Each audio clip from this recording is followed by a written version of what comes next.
Call this meeting to order. 6:01. Is the recorder on? Yes. And has everybody signed in that needs to sign in? Not, this isn't the swearing in yet. Okay. But just signing in.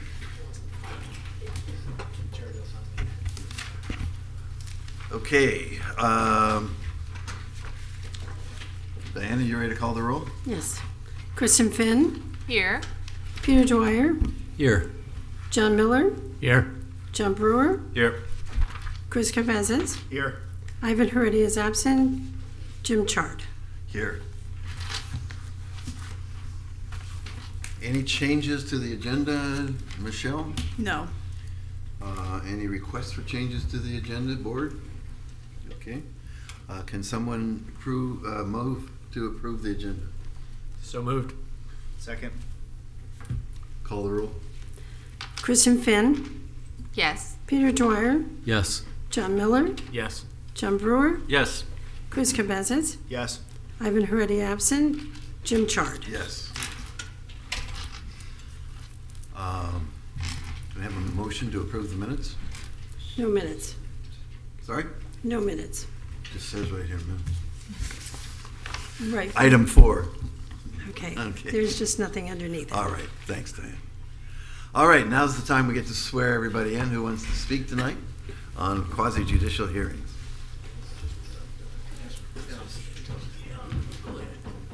Please raise your right hand. By the authority vested in me, the notary of the state of Florida, do you swear or affirm the testimony you're about to give is the truth, the whole truth, and nothing but the truth?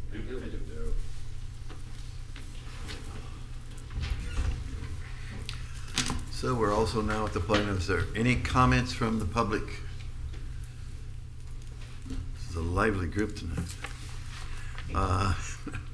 Any presentations? No. All right. So we've gotten to the main event of the evening, I think. Quasi-judicial hearings. Can you enter the record? Or do we want to do the ex parte first? Maybe read the quasi rules. Maybe. This hearing shall be conducted in accordance with the City of Delray Beach quasi-judicial rules. The applicant and the city shall be permitted to present their case. The public shall be allowed, or a group of public shall be allowed to speak for 3 minutes each, or a maximum of 6 minutes if the person representing an organization or a group who are present but agree not to speak. City Commission Board, members, staff, and the applicant may be allowed to cross-examine a witness. The city or the applicant will be allowed to offer rebuttal testimony. The decision to approve or deny an application or appeal may not legally be made upon personal views as to whether the project is a good project or not, nor may a decision be based on the numbers of citizens who support or oppose the project. The law requires that all decisions must be made on the basis of whether the project meets the requirements of law, the comprehensive plan, and the land development regulations. Now are we ready? Thank you. So I'd like to enter file number 2023-253 into the record. This is for Sunday Village. It's a level 3 site plan, landscape plan, architectural elevations, certificate of appropriateness, and variance and waiver. The applicant, Mr. Cavelli, is here and will make a presentation. Also, I don't know if William wants to note again for the board, the applicant will likely need additional time beyond the 20 minutes to get their testimony into the record, so we should afford the applicant and staff some time to do that. Well, there is an agreement for the applicant to be provided 30 minutes. After that time, it's up to board discretion to grant additional time if the applicant seeks it. And before we pass it over, if we just get the ex parte, that'd be appreciated. Hadn't gotten there yet. Yeah, thank you. Peter, any ex parte? No. None. I spoke with the applicants about a month ago when this was starting to come before the board, but I've had no conversation since then. None. None. None. Mr. Cavelli? Are you ready for me?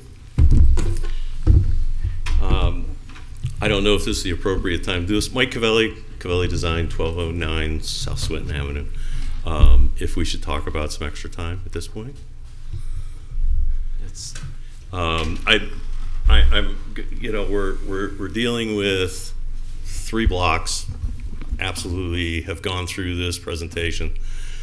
I revised the presentation since last time. It's more graphic than anything, but I need 45 minutes to get through it. It's 3 blocks with 3 site plans. So, Do we need to do that agreement before? it's up to the board. If they want to entertain that request now, they can. If you Okay. want to wait Okay. until the 30 minutes, it's really within your discretion. Do we to need a decide. motion or just? There needs to be consensus of the board, so I think the cleanest way would be a motion, just so it's clear that there's consensus. But if the board members just say yes to the additional time, that's probably sufficient as well. Let's try that. Additional time? Yes. Okay. I'm okay with it. Yeah, it's the Yeah. only thing on the agenda, so I agree. Yes. Yes. Yes. okay, thank you. One other item. In order to make this 45 minutes, there are a number of waivers and a variance on the board. And normally when you do that, I would go through all of the findings that have to be made, which would add another 10 or 15 minutes to this. So what I'm going to do is, I noticed in the agenda package, you have 2 justification letters, one for the variance, one for the waivers. And on page 21 and 22 of the staff report, there's a detail about the findings for variance. On page 22 through 26 in the staff report, there's findings for the waivers. And on pages 26 through 31, there is also in there with compliance for section 3.1.1 of the LDRs. So rather than me reviewing all of those things, I'm going to just defer to the record. And the positive findings have been made. They are in there. If during discussion you want to go through any of those, we'll do that. And I think that'll get us through this a lot faster, if we could do it that way. Any disagreement? Okay, so we're going to first talk. We have 3 blocks we're going to talk about. The first block we're going to talk about is block 61. This is the 3 blocks that we're going to talk about: 69, 70, 61. Sunday House doesn't have anything on the agenda for today, so we're only talking about those 3 blocks. We're going to talk about block 61 first. This is the area within block 61 that is going to have modifications. There's a use modification first. These are the buildings that we're changing the uses on. Some of them were commercial, some retail, some of them were office. We're actually going to request to change all of these to restaurant. It's a leasing thing. We've had a lot of conversations with a number of people, and everyone asks if they can have some kind of food or something within it. So we're asking to change the use to restaurant for these buildings. We are not asking for night dining or anything like that. That would have to be up to whatever tenants do it, and if they do it as a restaurant and we want to do evening dining, they would have to do a conditional use and come back to the board for that. This is the overall site plan, and I'm showing you this just to show the relationship again to the historical village and how it relates to the Paseo, which is that walkway in the back. A lot of the changes that I'm going to show you in the next few slides are in relation to try to activate that Paseo and draw people in. The top is the certified plan, and the bottom is what's being proposed. I'll show you a better detail. On the left is the certified plan. We're going to remove this paver walkway. There are a number of ways that you can get through the project between Swinton and the Paseo. And if you see on the right, the big green area, we decided that we would rather make that a green, like a passive open space, rather than another walkway, because this is one of the areas that isn't on top of the parking garage. It's actually dirt underneath it, so we have an opportunity to plant trees and create a very nice passive green space. The other thing is with we've added some decks and patios. Let me see if this works. Like these areas, this is in relationship to the Paseo, this is in relationship to the Paseo, and these areas up front are actually in relation to Swinton. So the idea is to create some activity areas in the fronts and backs of these buildings to help create the interaction between the sidewalks and the buildings themselves. And this is what it would look like. You can see the areas where the patios have been added, and that would be this portion of it. And then the south half of it, same thing, where we're doing decks between B and F, which was already set up as a restaurant because B is very small in size, so it's going to be a kitchen, and F is going to be the restaurant. And so the decks are there to link it, and likewise with G to have some activity areas front and back of the buildings. And there's what it would look like. Also, we are creating an island with a seat wall around the windmill that we're going to be placing in here, so that it has its own designated area rather than before it was just in the middle of the paseo. This is a photo that we got from the Historical Society, and I wish I had time to say how many praises there are of the Historical Society. They have been amazing with helping us with research and giving us photographs and things like that. We asked for some of this to kind of look at what the area was, because we're talking about the colors and materials of the buildings, and so we tried to find something that showed us that the one significant thing of this picture is, and even in the blurry background, all of the houses are white.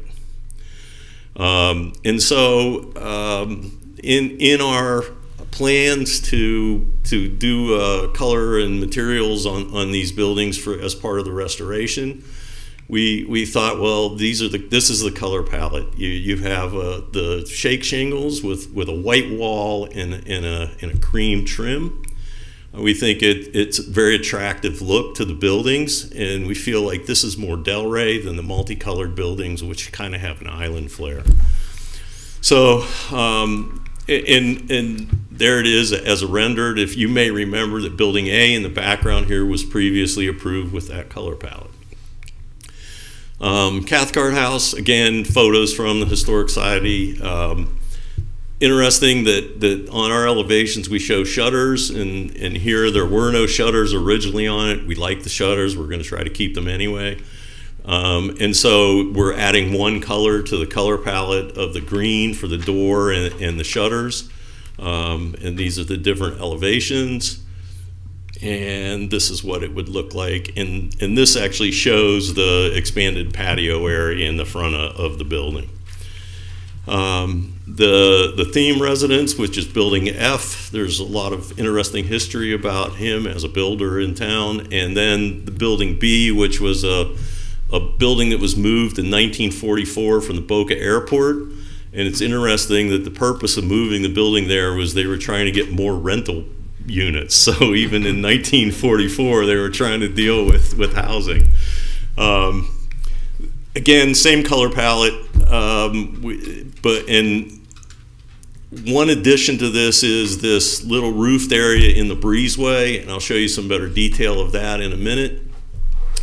All of the elevations. We think it's a nice clean look, and we really feel like this is more of what historical Delray would have looked like.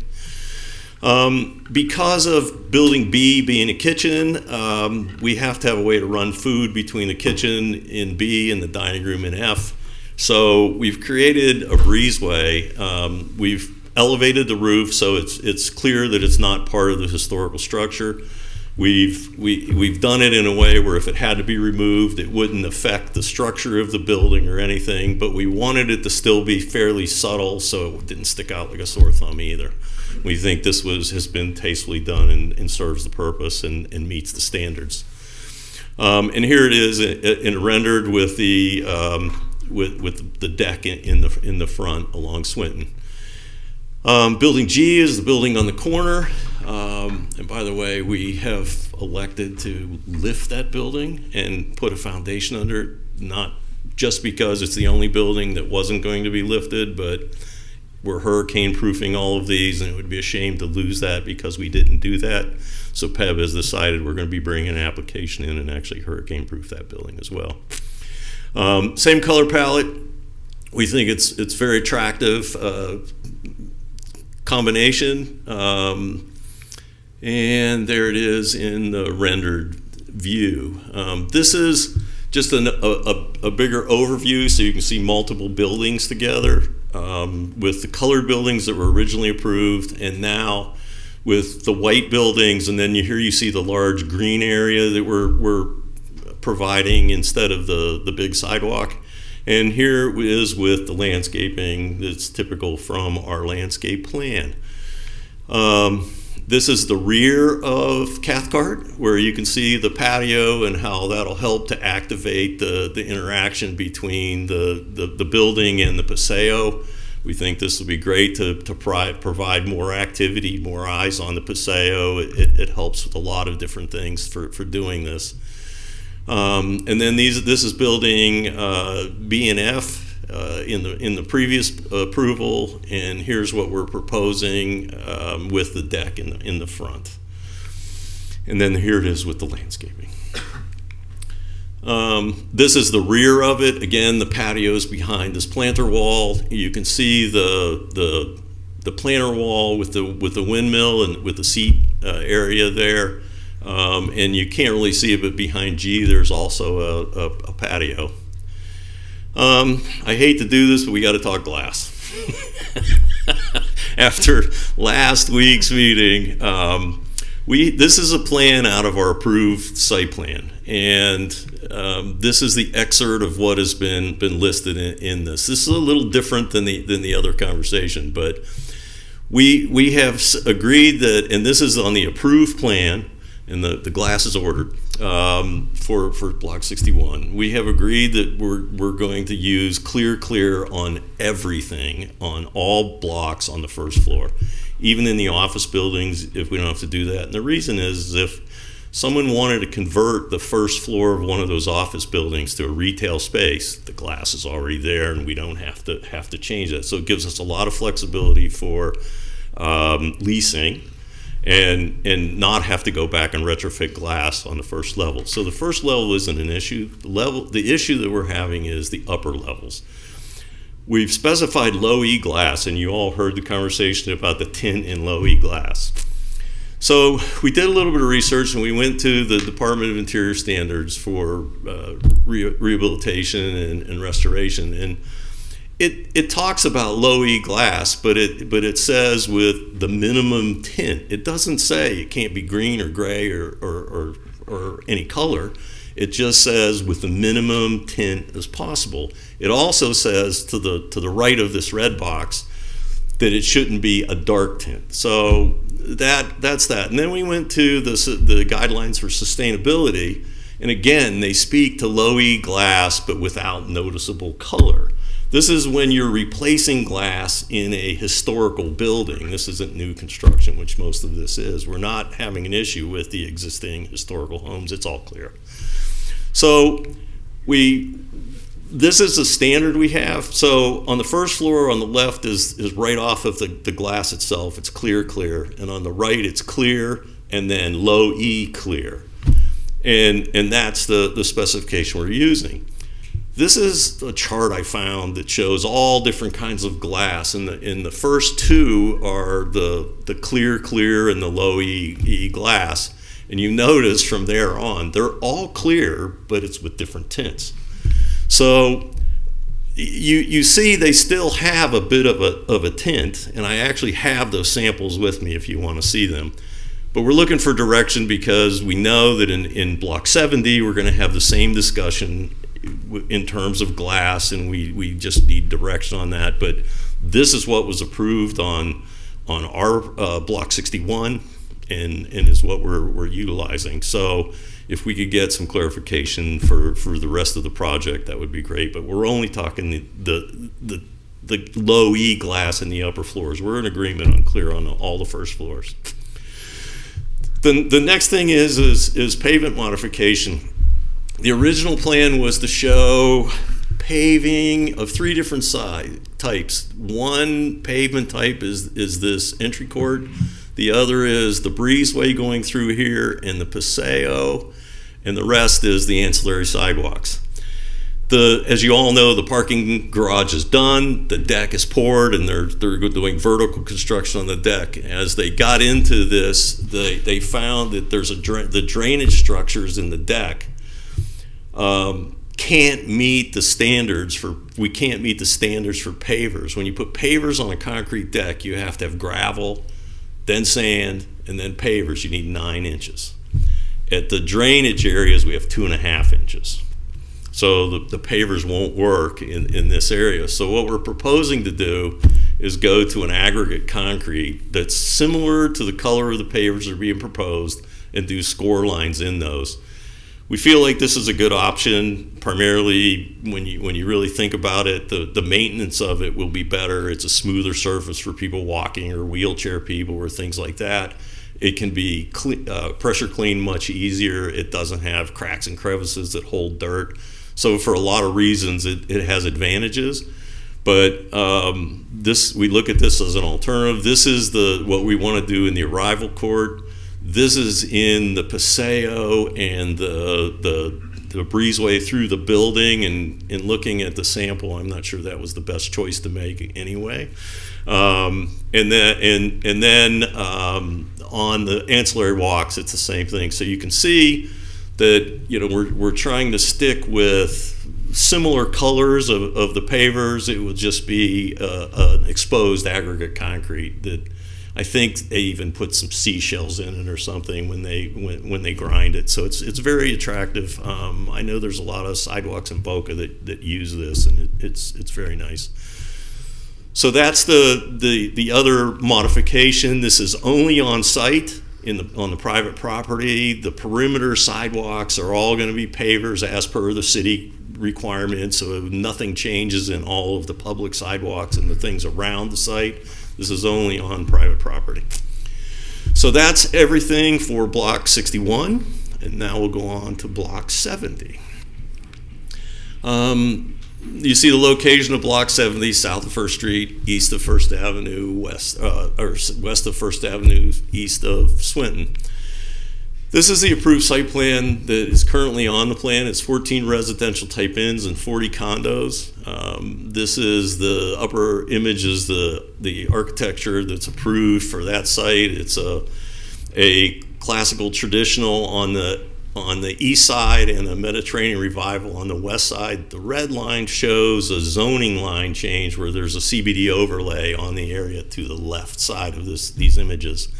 And the whole thing's zoned OSHAD, but half of it is a CBD overlay. And again, you see where the zoning line is with the red line running top to bottom. This is the footprint of the building. We're going to do arcades on 1st Avenue and 1st Street. And we're also looking to extend the arcade in the OSHAD part of it, which we'll talk about in a few slides from here.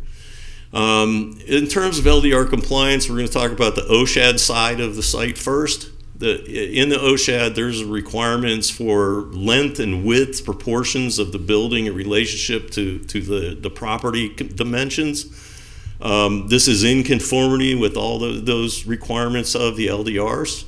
So we don't have any issue with the footprint of the building in terms of these width and depth requirements and the proportions based on the lot.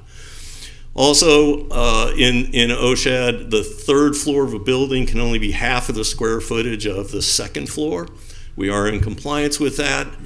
Also, along the south part of this upper area, there is a 6-foot screen that's required because there's residential property to the south.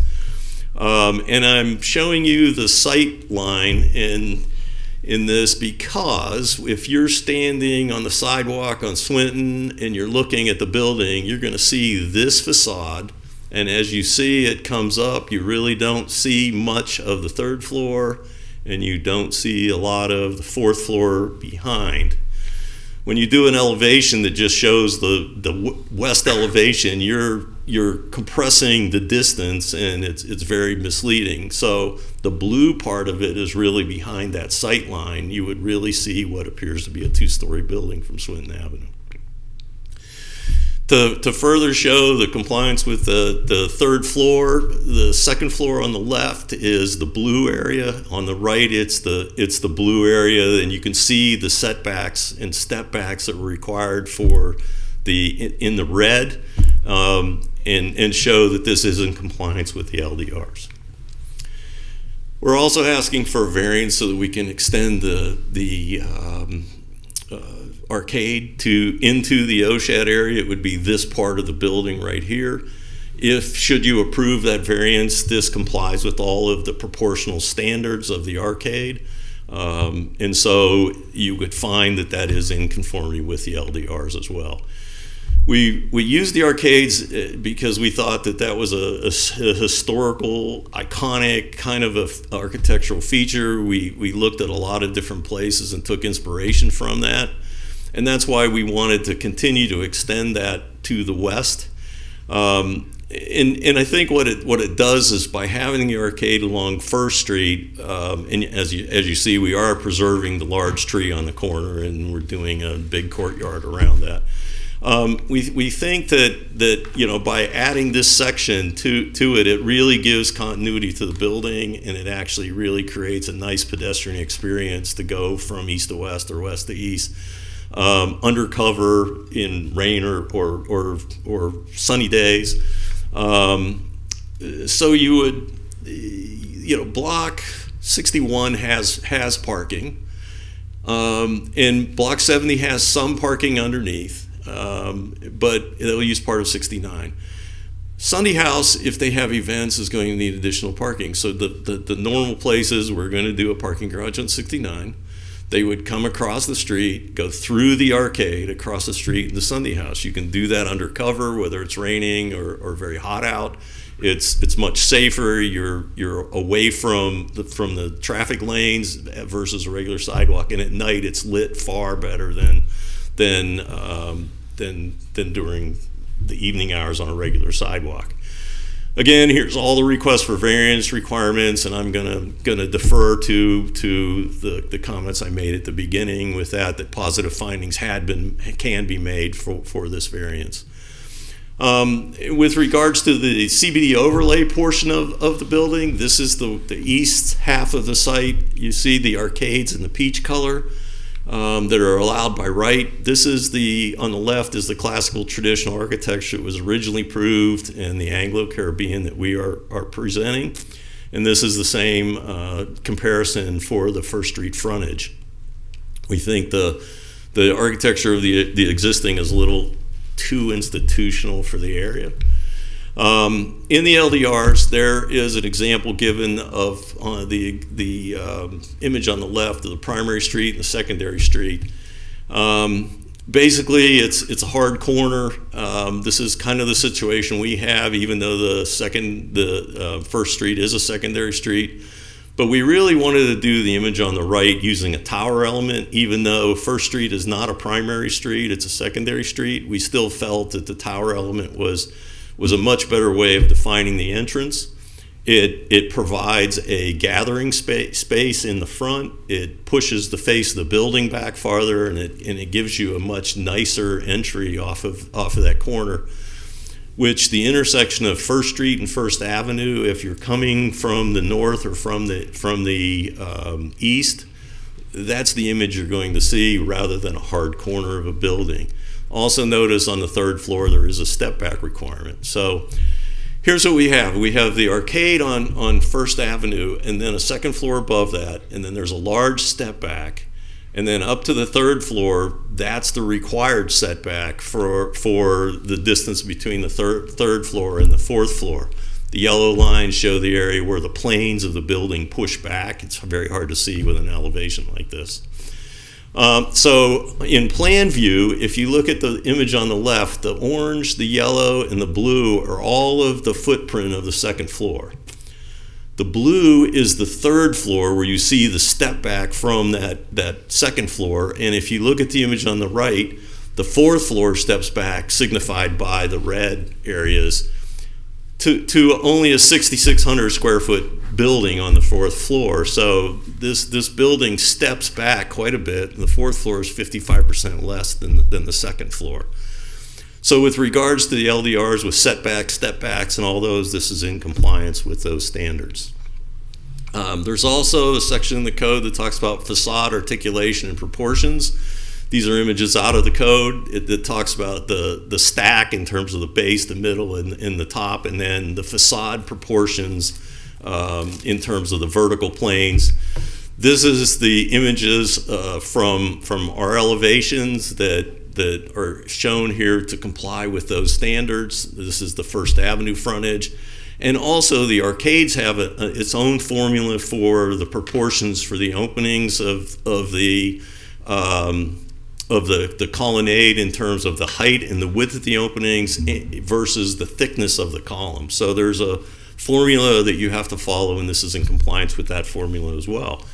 And then here's the same diagram with the frontage on First Street that is also in compliance with this section of the LDRs. This is the images and the standards in the LDRs for the arcade. You see all the letters correspond with the numbers to the left. We are in compliance with all of those numbers with regards to the arcade, as well as on the proportion of the openings of the colonnades. So we're in compliance with that section. We use the lobby entry. This is another image out of the LDRs. We've used an entry similar to this with the canopy. Here on the left image, you see it in the elevation, and on the right in plan view, you see where that fits in relationship to the front. This also gives you an idea of how, by doing the tower, the step back, it does create that gathering space and landing zone for pedestrians in the front of the building, rather than having a hard corner coming out to that edge. And here's what you get. So this is looking at the intersection of First Street and First Avenue, down First Avenue to the left, through the arcade towards Swinton on the right. You see the canopy for the lobby entry shown there on the tower, and the access to this elevated stairway. There are handicap ramps on both sides in the arcade that actually take you up to that, so this is ADA compliant. And you do see the large area in front that's a landing zone for pedestrians that come across the street on this. If you were the person in the blue shirt in the front looking up at this building, it would have the appearance of a two-story building, and it would be much more pedestrian friendly in terms of what your image of the building is in terms of being on the ground. This is a view of it looking up First Avenue from the alley on the south side. This is a service alley side of the building. Again, you can see the step of the building from the two-story arcade to the three-story, and then to the fourth story that you can't see a lot of. And then this is the alley from the other side, from Swinton, looking down that alley. Entry to the underground parking garage is by way of the alley. Beyond that next landscape island, there are a couple of loading zones, and all of the service requirements for the building are housed in that part of the building. And then this was just a higher version, that the only people that are going to see this is the upper floors of Worthing Place, because Worthing Place is 6 stories. But we wanted to just demonstrate the step backs of this building. Again, if you were down at the street level looking up, you most likely would not see the 3rd or 4th floor. So we've tried to through this terracing of the building, really deal with the mass of the building. And then from Swinton Avenue looking west on First Street, this is the secondary entrance. Again, you see the canopy of the lobby entry there. The large tree is going to be saved with a green area around it to preserve the roots, and then there's a wraparound patio that goes there into a secondary entrance of the building, and then you see the entry to the arcade. And again, from the street level, the image of this building pretty much reads like a 2-story building. And that is block 70. Now we're on this block 69. Block 69 is south of Federspiel Parking Garage and west of Worthing Place on First Avenue. This is the certified plan was an underground parking with a condo building. The architecture was classical traditional. Again, we felt it was very institutional looking and not the appropriate architecture for the area. This is the site plan. There's office space here in this cream color and here in the cream color. The area there is the arcade, and then the orange is a underground accessed storage service area for the management people. The entry to this parking is off the alley, and this is private parking that is primarily for the tenants of the office space and for management people, and that will be controlled. The second level of the garage is by way of a ramp off of First Avenue, and we are doing a public-private partnership, not partnership, but agreement with the city. We've gone to the city commission and got conceptual approval to move forward with an agreement. We are working on that agreement to where Monday through Friday, these spaces would be available to the public from 6 p.m. to 6 a.m. and from Saturday, 6 a.m. to 1 a.m. The project did not do any in lieu parking like other projects in town have done. We really felt like providing the physical parking spaces is critical to the sustainability of the project. This garage is going to provide parking for the changes, some of the changes in the uses on Block 61 you just saw, some of the parking for Block 70 that you just saw. And you haven't seen anything on Sunday House yet, but Sunday House will have an expansion that will also require additional parking. So during the daytime hours, this garage is vital to provide parking for the whole project. But in the evening hours and weekends, it will be additional parking open to the public. The upper third level has 46 spaces. The fourth level has 46 spaces, and there's 14 spaces on the roof. There's 165 spaces total in this garage, and I think let me do some fast math, 138 of these spaces would be open to the public. Again, we went with the tower configuration, even though Second Street is not a primary, or First Street is a secondary street, not a primary street. We felt that it provides a much better look at the intersection. We again did all of the facade articulations. And again, this is showing compliance with those articulation types, including the colonnade on the arcade, and again on the facade for the First Street frontage. In this particular case, this is not an arcade that you're looking at. We originally wanted to do an arcade, but we had some other issues, and I'll show you that in a minute. But this is actually an arcade type architecture element that is a glass enclosed office space. But we are in compliance with the facade articulation and proportions in this. Again, the arcade standards, we are in conformity with that, as well as the proportions of the openings and the column dimensions. We are using the same canopy part of the code, and here's where you see on the tower the location of that canopy, and in the elevation you see it with the arcade to the right. This site was just large enough to require a specific open space site of 233 square feet. The code allows it when you have a small space that you can choose different options to satisfy that. We chose to do a small sculpture garden on that little alcove to the left of the entry. These are just the building elevations. Again, difficult to see because you don't see the movement in the planes. We do have waiver requests. Originally, under different ownership, this alleyway right here that used to come behind Federspiel Garage and then make a turn and go out to First Avenue was abandoned. As a part of that abandonment, the requirement was to dedicate this section of right-of-way and build the alley out to First Street, and that has been done. But in doing so, there's kind of a weird thing that happened here. When you look at the image on the left, if you look at the blue lines are the right-of-way extended north, and you'll see the brown section is right-of-way that goes to the east of that right-of-way line. That's old right-of-way that's been there a long time. Somehow it's not lined up. And you also see on the west side the white area between the right-of-way, the shaded right-of-way, and the blue line. It's shifted.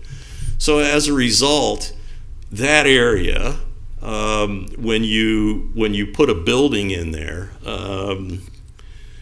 at this point where the offset is, we're in compliance with the setback.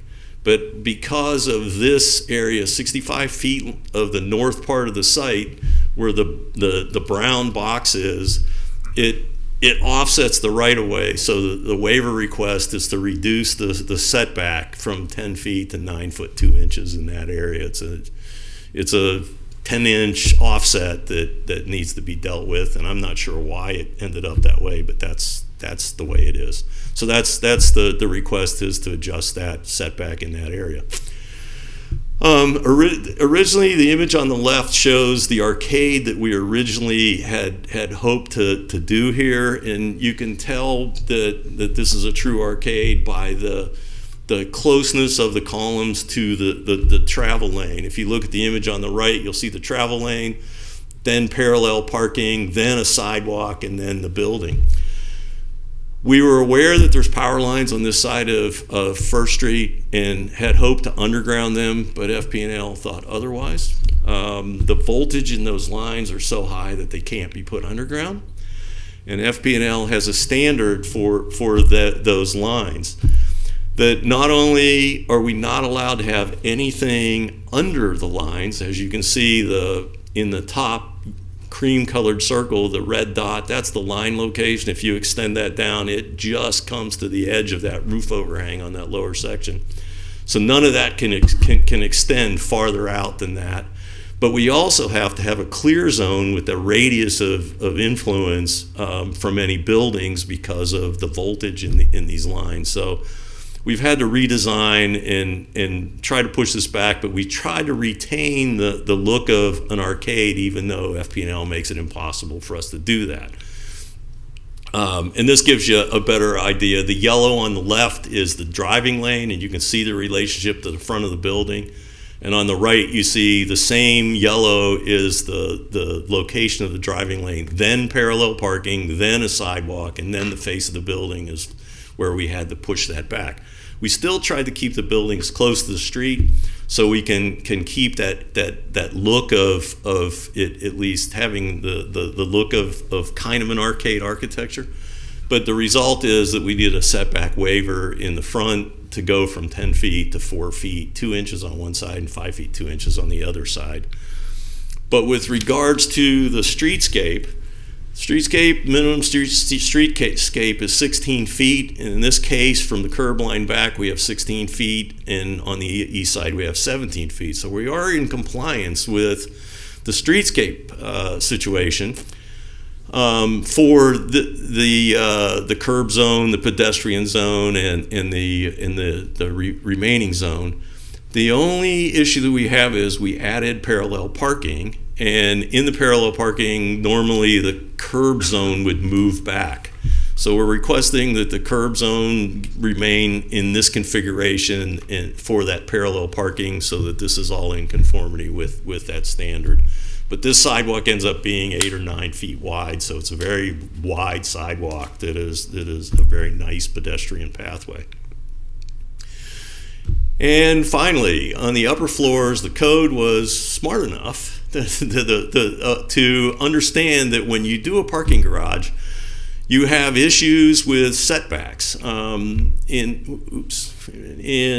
this area right at the base of this on the right-hand side, if you were to step back this building, the structural wall would be sitting on the floor of or the roof of the floor below. Structurally, you would not be able to support vehicles on that because of the offset. There's no columns going down through the building. So to be able to offset that wall and then try to park cars there, it would be a structural nightmare. Also, on the image on the right, when you do that step back, it basically makes that whole row of parking unavailable. So it starts to deteriorate the efficiency of the garage. And likewise, on the east side, the same thing, same structural issues, but in this case, it actually does away with one whole lane of the ramp. So in the code, it says when you do parking garages, you actually have the ability to waive this so that the efficiency of the garage is maintained. So we're requesting that waiver. These are all the waiver justifications, which I said I was not going to go through for each of these waivers. I'm going to defer to the record and continue on, but positive findings can be made for all of these items. And here's the images of what the building will look like. Again, using the tower image with the canopy lobby entry, the arcade on the right going up First Avenue, utilizing that as an architectural feature to break the mass of the building, a large gathering area in the front, continuing down the wide sidewalk in front of the arcade-like office space, again using that to break up the mass of the building on that side. This is the entry to the garage from First Avenue. It ramps up to the second level, so when you walk past, you don't see a bunch of parked cars or anything. It's just the ramp. And then this is the northern entry to the arcade. Landscape is indicative of the landscape plans. When you get in the arcade, you can see that the pedestrians are protected from the through lanes by the colonnade. The office space with clear windows provides natural security and surveillance by having more eyes on the street. This is very well lit. It's open. It's airy. Again, a superior pedestrian experience, especially at night, because this will be more well lit than any of the sidewalks that you would walk on. And then this is the view of looking east on First Street. That's the office space that is out in the front with the parallel parking space and the wide sidewalk, and the entry to the underground parking that's private from the alley in the left-hand side there. And that is my presentation. How'd I do? Got 4 minutes left. Well, let's keep talking. Thank you very much. That was a great presentation. We should have some staff that should step up here any minute now. I think that was really good on time. Nicely done.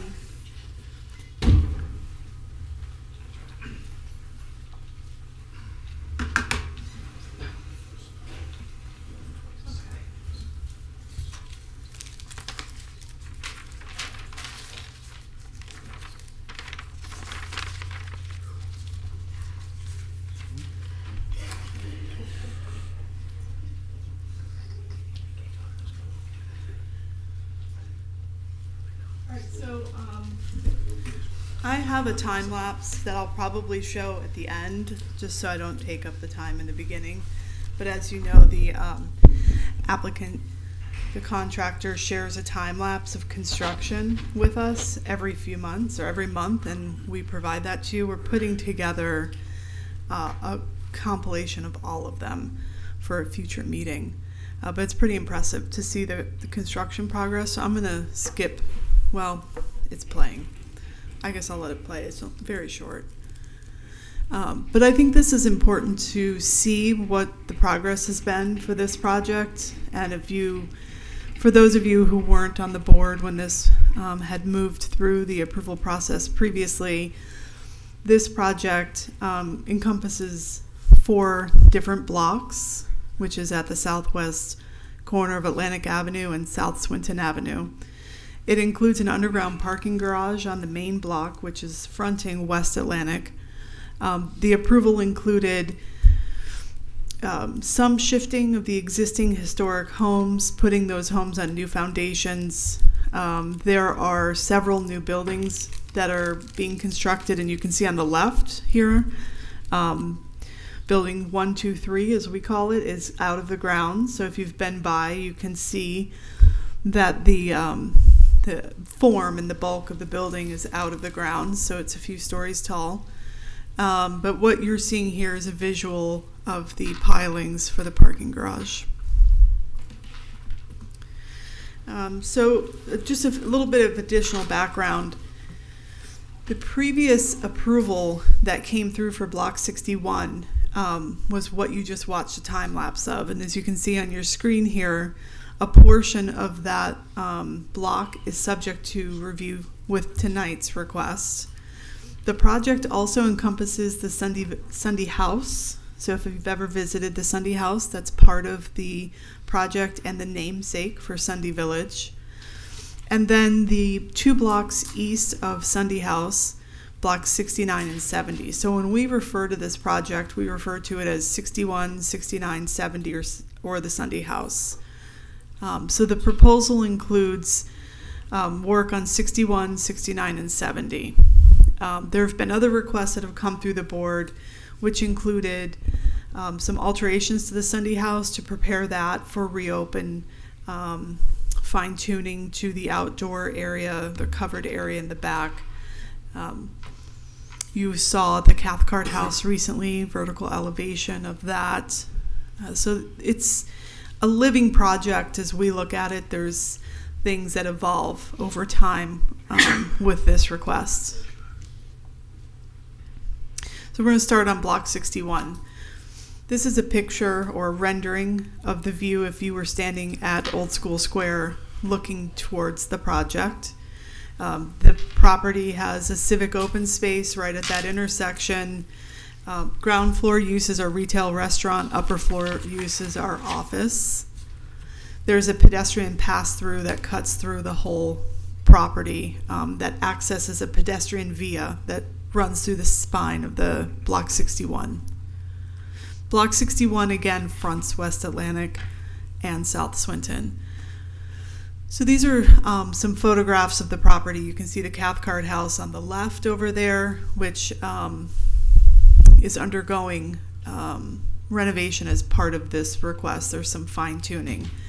So with this request, as the applicant indicated, and I'll rely a little bit on their presentation, which was a little more succinct than mine will be. The alterations to the buildings, the historic structures within Block 61 are facade changes, some architectural modifications, painting of the buildings in order to prepare them for commercial use. They were approved for retail, and they are all, the request includes converting all of those structures to restaurant.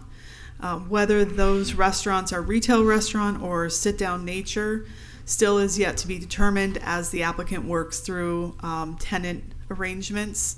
That still has to be defined, but right now the request includes conversion of all of the historic structures except Building A, which is where the tea house was, to uses for restaurant. So we've been on site, we've done site visits, we monitor the condition of the structures. These are some older pictures. I only included them, not the ones I wanted to include because there's some landscaping growing up that the contractor has cut back. But you can see that they're in a holding pattern. They have their new foundations and are prepared for the next step. Cathcart House we've given quite a bit of attention to because we noticed some sagging in the roof, and so the contractor quickly got on shoring up the porches for the building and ensuring that it would be stable with no damage occurring to it. You know, there's pilings that have been driven into the ground adjacent to it, so they've been monitoring it with a structural engineer who we communicate with. We meet with them once a month also for construction meetings to hear about progress and ask questions, and we all stay apprised on the project. So here in red, what you're seeing are the outdoor dining areas adjacent to the historic structures. Building A, the tea house, already is utilized for restaurant, but we've asked them to identify any potential area that a customer or patron might be sitting, standing, waiting for dining service. Anything not in red, some of the yellow highlighted notes, we have worked very closely with the applicant to make sure that they've labeled those as not outdoor dining. This is because outdoor dining does have a parking requirement. So when you park for a restaurant, it's gross. If you add a walk-in cooler, you have to park your walk-in cooler. If you have outdoor dining, you have to park that dining. So all of this outdoor dining, in addition to the buildings being converted, have a new impact on the requirement for parking.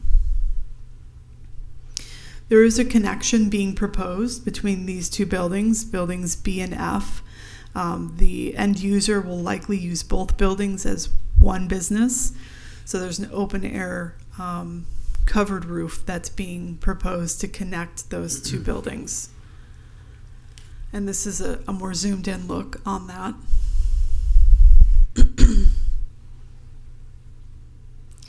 This is for information purposes, but I felt it important. And, we've looked at the modified landscape plan, which is under the board's purview, but what's informational is that you, for those who are not familiar with the project, can see there's this grid pattern here at the top of the screen.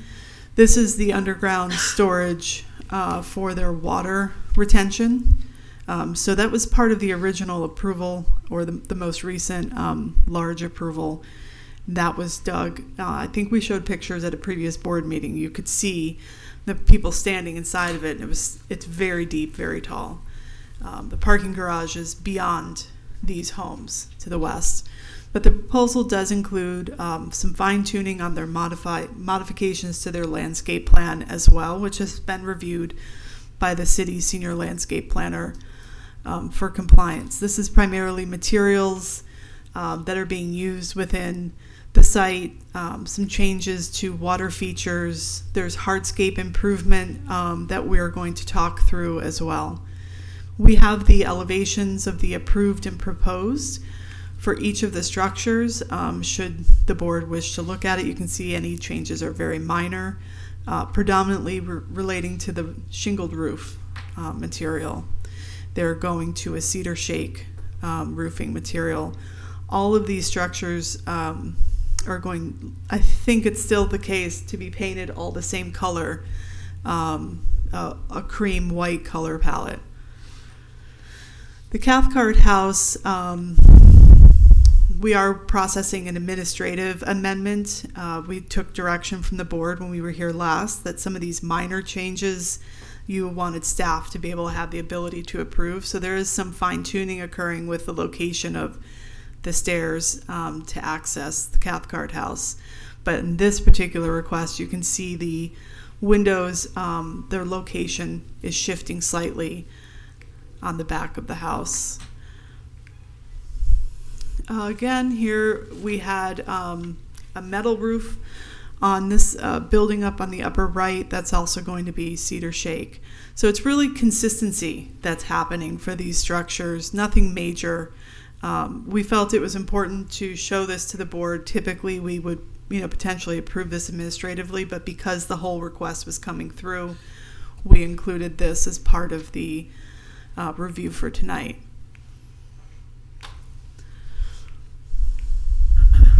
Okay, so there's a material change that we were on the fence about potentially approving administratively, but we felt this was one of those questions that if it changed and a board member drove by and said, hey, I thought it was going to be X and now it's Y, who approved that?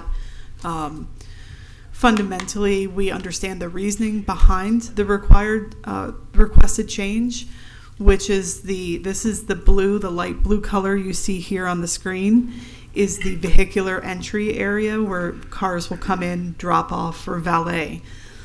All of the area there and then the spine or the pedestrian via were approved for a paver brick pattern.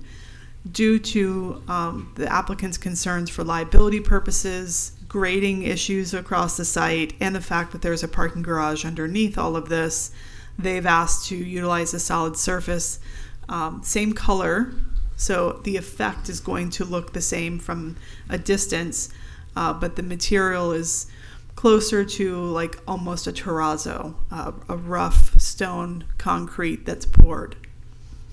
Here you can see the certified on the left, the proposed on the right. So from a distance, this is why I'm showing it to you this way, the color pattern is largely the same, but the material is slightly different for that arrival court. Here is on the left, you can see the paver pattern. On the right is the concrete stone look. So additional materials that are proposed throughout the site are some of the public amenities, things that you would experience as a pedestrian: bike racks, benches, trash receptacles. So that is block 61. We're now going to move to block 69. Block 69 is directly south of the Federspiel parking garage, which is a public-private parking garage. That portion of the block has been the staging area for trees and plants. The rock wall that came from Cathcart is being stored there as well. If I just go back one, that's the Federspiel parking garage in the distance, which would be next door to this. This is the site plan. Again, this is the certified plan. So the original approval, original had hotel on this site. Then when they came through and revised, this became condominium. So block 69 and block 70 were both approved for residential use. Both had elements of parking in a garage fashion. The proposal today is to construct a parking garage, public-private parking garage, with commercial space on the ground floor. Recently, the applicant went to the City Commission to inquire about the potential for them to have a public-private parking garage, and the City Commission approved the city manager and city attorney to go ahead and enter into an agreement with the applicant for that use. So the commission expressed that they would be supportive and open to that potential use on this property. There were things that they are going to dial into about the hours of operation. Those things are more commission level than they are historic preservation board level, but I felt it important to you for you to know that background has occurred. So this site has access points off of the north-south alley that enters a ground floor parking garage. You can only enter and exit that from the alley. There is another entrance to the parking garage on Southeast 1st Avenue, the north side of the site, closer to the Federspiel parking garage entrance, where a vehicle would come in and enter upper floors for the rest of the garage. So we have the certified and proposed elevation drawings here in the next few slides for you to see. Block 16, and I don't commit to scale. We did our best to try to scale these drawings, but I think you should be looking at this more for the appearance of the building and not necessarily the size or height. So here you have the east elevation, so this is facing Southeast 1st Avenue of the certified approved plan. You can see this style was identified by the previous architect as classic traditional or classical tradition, is how they termed it. And this is the proposed elevation. You can see over on the bottom right-hand corner of the screen here, this is the entrance to that parking garage. What gets lost, I think, when we're looking at details like this of something we're looking at in a 24 by 36 plan set or on a large television screen as we review, is we get to see details that don't communicate in a PowerPoint slide. For instance, these black repetition of black elements across the building, these are actually shutters. They are like Bahama type shutters. So there are elements that when you get closer and you can't see the detailing of the railings here either. But this style has been identified by the applicant as Anglo-Caribbean, taking inspiration from, I think, the buildings within Block 61, probably more particularly buildings 8 and 9, the grouping of those 5 buildings. Less of the interpretation of the Cathcart House, but still a nod to the inspiration behind Anglo-Caribbean, which is somewhat French colonial. This is the west elevation facing the alley of the previously approved. This is the proposed. You can see some screen, great type of covered openings on the ground floor. These things are required for those who may not have this experience with parking garages, because you cannot fully enclose a parking garage because you have exhaust occurring from vehicles. So there has to be openings to allow air to flow in and out of the garage. But on the bottom right here, you can see the entrance to the garage. And then further over to the right, this is the portion of the office that will face Southeast First Street on the south. Could you go back one slide and have the prior approval in that one?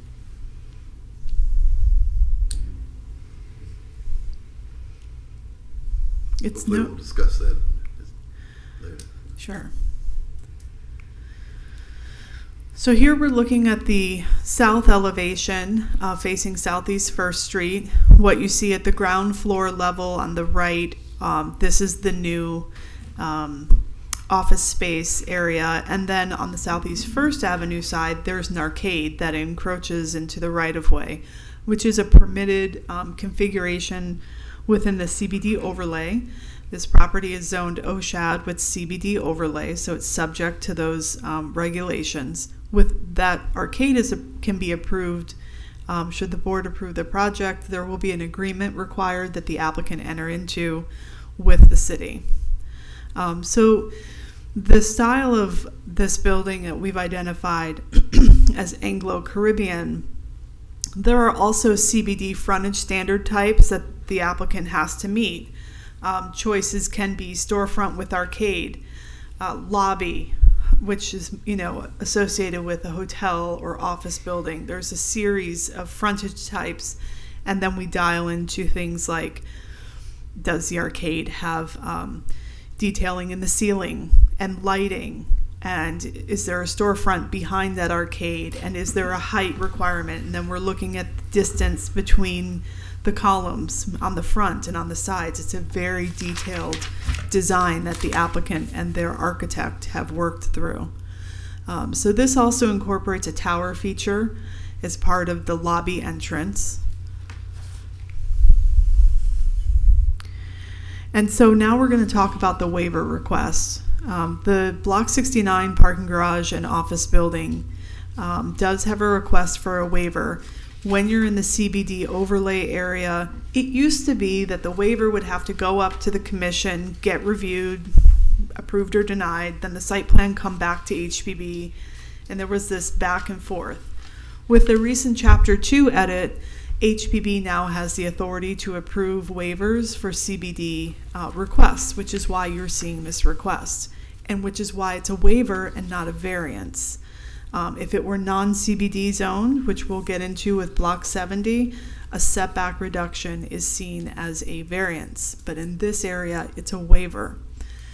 So the applicant is required to reduce that, or they're asking to reduce the required 10-foot setback to 4'2" and 5'2", a range, for the one-story portion of the office that fronts Southeast First Street. And in this instance, it's understandable why. They initially, when they came in, wanted to do an arcade on this side as well that matched the arcade on Southeast First Avenue. However, there are overhead power lines here that are transmission lines that run beyond the service area of this block. So those cannot be placed underground, nor can they be relocated. So what you're seeing here is a graphic. The yellow circles are showing the radius that FPL requires for any setback limitations. You can't have a building within the yellow radius. And the red dashes that kind of jut off of that gray pole are the line arms that hold the lines that run east and west. So the applicant is requesting to bring that addition close to the front of the street and the setback requirement in order to have some consistency in their design with the rest of the project, which has arcades over the right-of-way. There is also a waiver on the rear for the setback as well. This is partly in relation to the fact that there are configuration issues with the site, placing the building on the property. They're asking to reduce the rear setback to 9.19, range to 9.28 from a 10-foot requirement.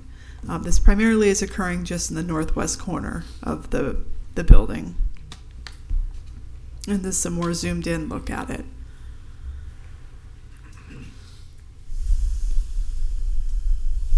On the east side of the building where the arcade is, the upper floors are providing a 10-foot setback. That's what this graphic is showing you. So there's no additional upper floor setbacks here, but there potentially as a waiver, but there is some involvement with the fact that, public-private use of this garage would also typically have use liners on upper floors. That goes away if it's a public-private garage, but there still is a setback limitation occurring on these upper floors that they are requesting relief from as well. This is a section drawing so that you can see how the parking garage functions. This is looking at the building from the south, or if you were cutting the building and looking at it from the south or the north. So you can see the arcade down there on the bottom right. This is a section looking from east, or if you were looking from the west, it would largely be the same. You can see the little portion of the building right down here that faces Southeast First Street. So you do have a multi-level parking garage that moves across multiple stories. Again, some changes proposed to their landscape plan. The applicant talked about their civic open space area, which is very small, the requirement is, but they still have a very significant area that they're providing space at the corner of the property near the intersection, which can serve as civic open space, even though the requirement is very minor. Their area is much larger. I'm going to move to block 70, but I don't want to be amiss and not, I don't remember if we had the waiver findings in this report. I think we in the presentation, but they are in your staff report. So the findings, when you're looking to review a waiver, are the traditional findings that occur within section 2 of the LDRs, but then there's also CBD waiver findings.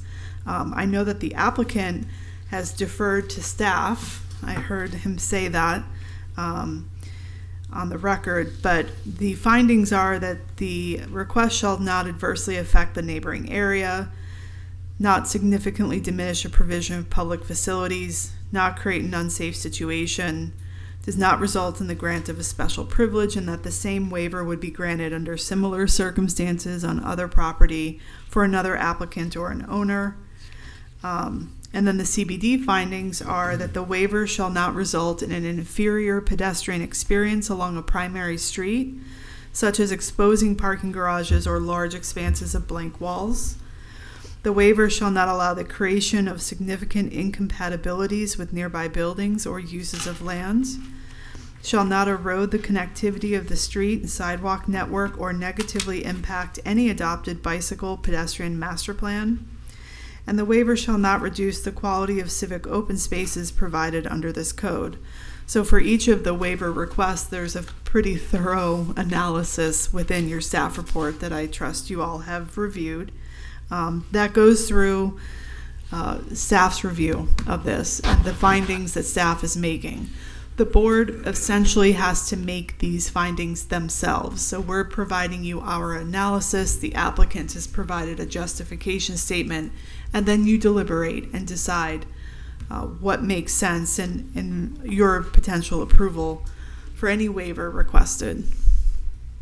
So now we're going to move to Block 70. Block 70 is largely an office building. What you're looking at here is vacant lands. So this is a photograph standing at Swinton, looking east across the property to the commercial buildings that are along the east side of Southeast First Avenue. The site is vacant. As you'll remember, the structures that were on the site, it was approved with the previous approval to demolish the structures that were there, and that has occurred. So it's right now serving as somewhat of a staging area for the bulk of the construction that's occurring on Block 61. This is a zoomed out look of the overall site plan. So this is the bottom right or southeast corner of the property. This portion of the project is zoned OSHAD for the west half of the block, which is here, and OSHAD with CBD overlay on the east half of the block. So it has a zoning dividing line that runs through the center of the property. This is a more zoomed in look of that. Now, the challenge when you have split zoning like this are the regulations are somewhat different for setbacks, height, open space. So the development standards that we have to review through our performance review and analysis and how they're applied. This has been a culmination of a couple of years' work with this applicant and how they've executed these plans, making sure that the proposal meets the intent of the code. So what you're looking at here would essentially be as if you were standing in the alley, because there is a T alley. If I go back here,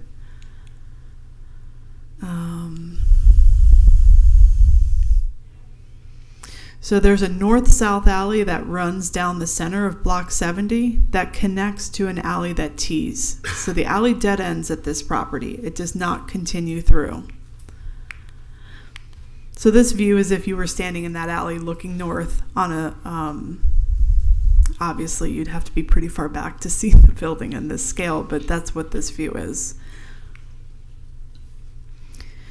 So here we have the certified north elevation. So this is the view of the property. Again, I'm not attesting to scale because the original plan approval didn't put these two buildings on a single plan sheet. So we had to cut and paste these together into the presentation so that you could see what the scale and bulk of the approval was.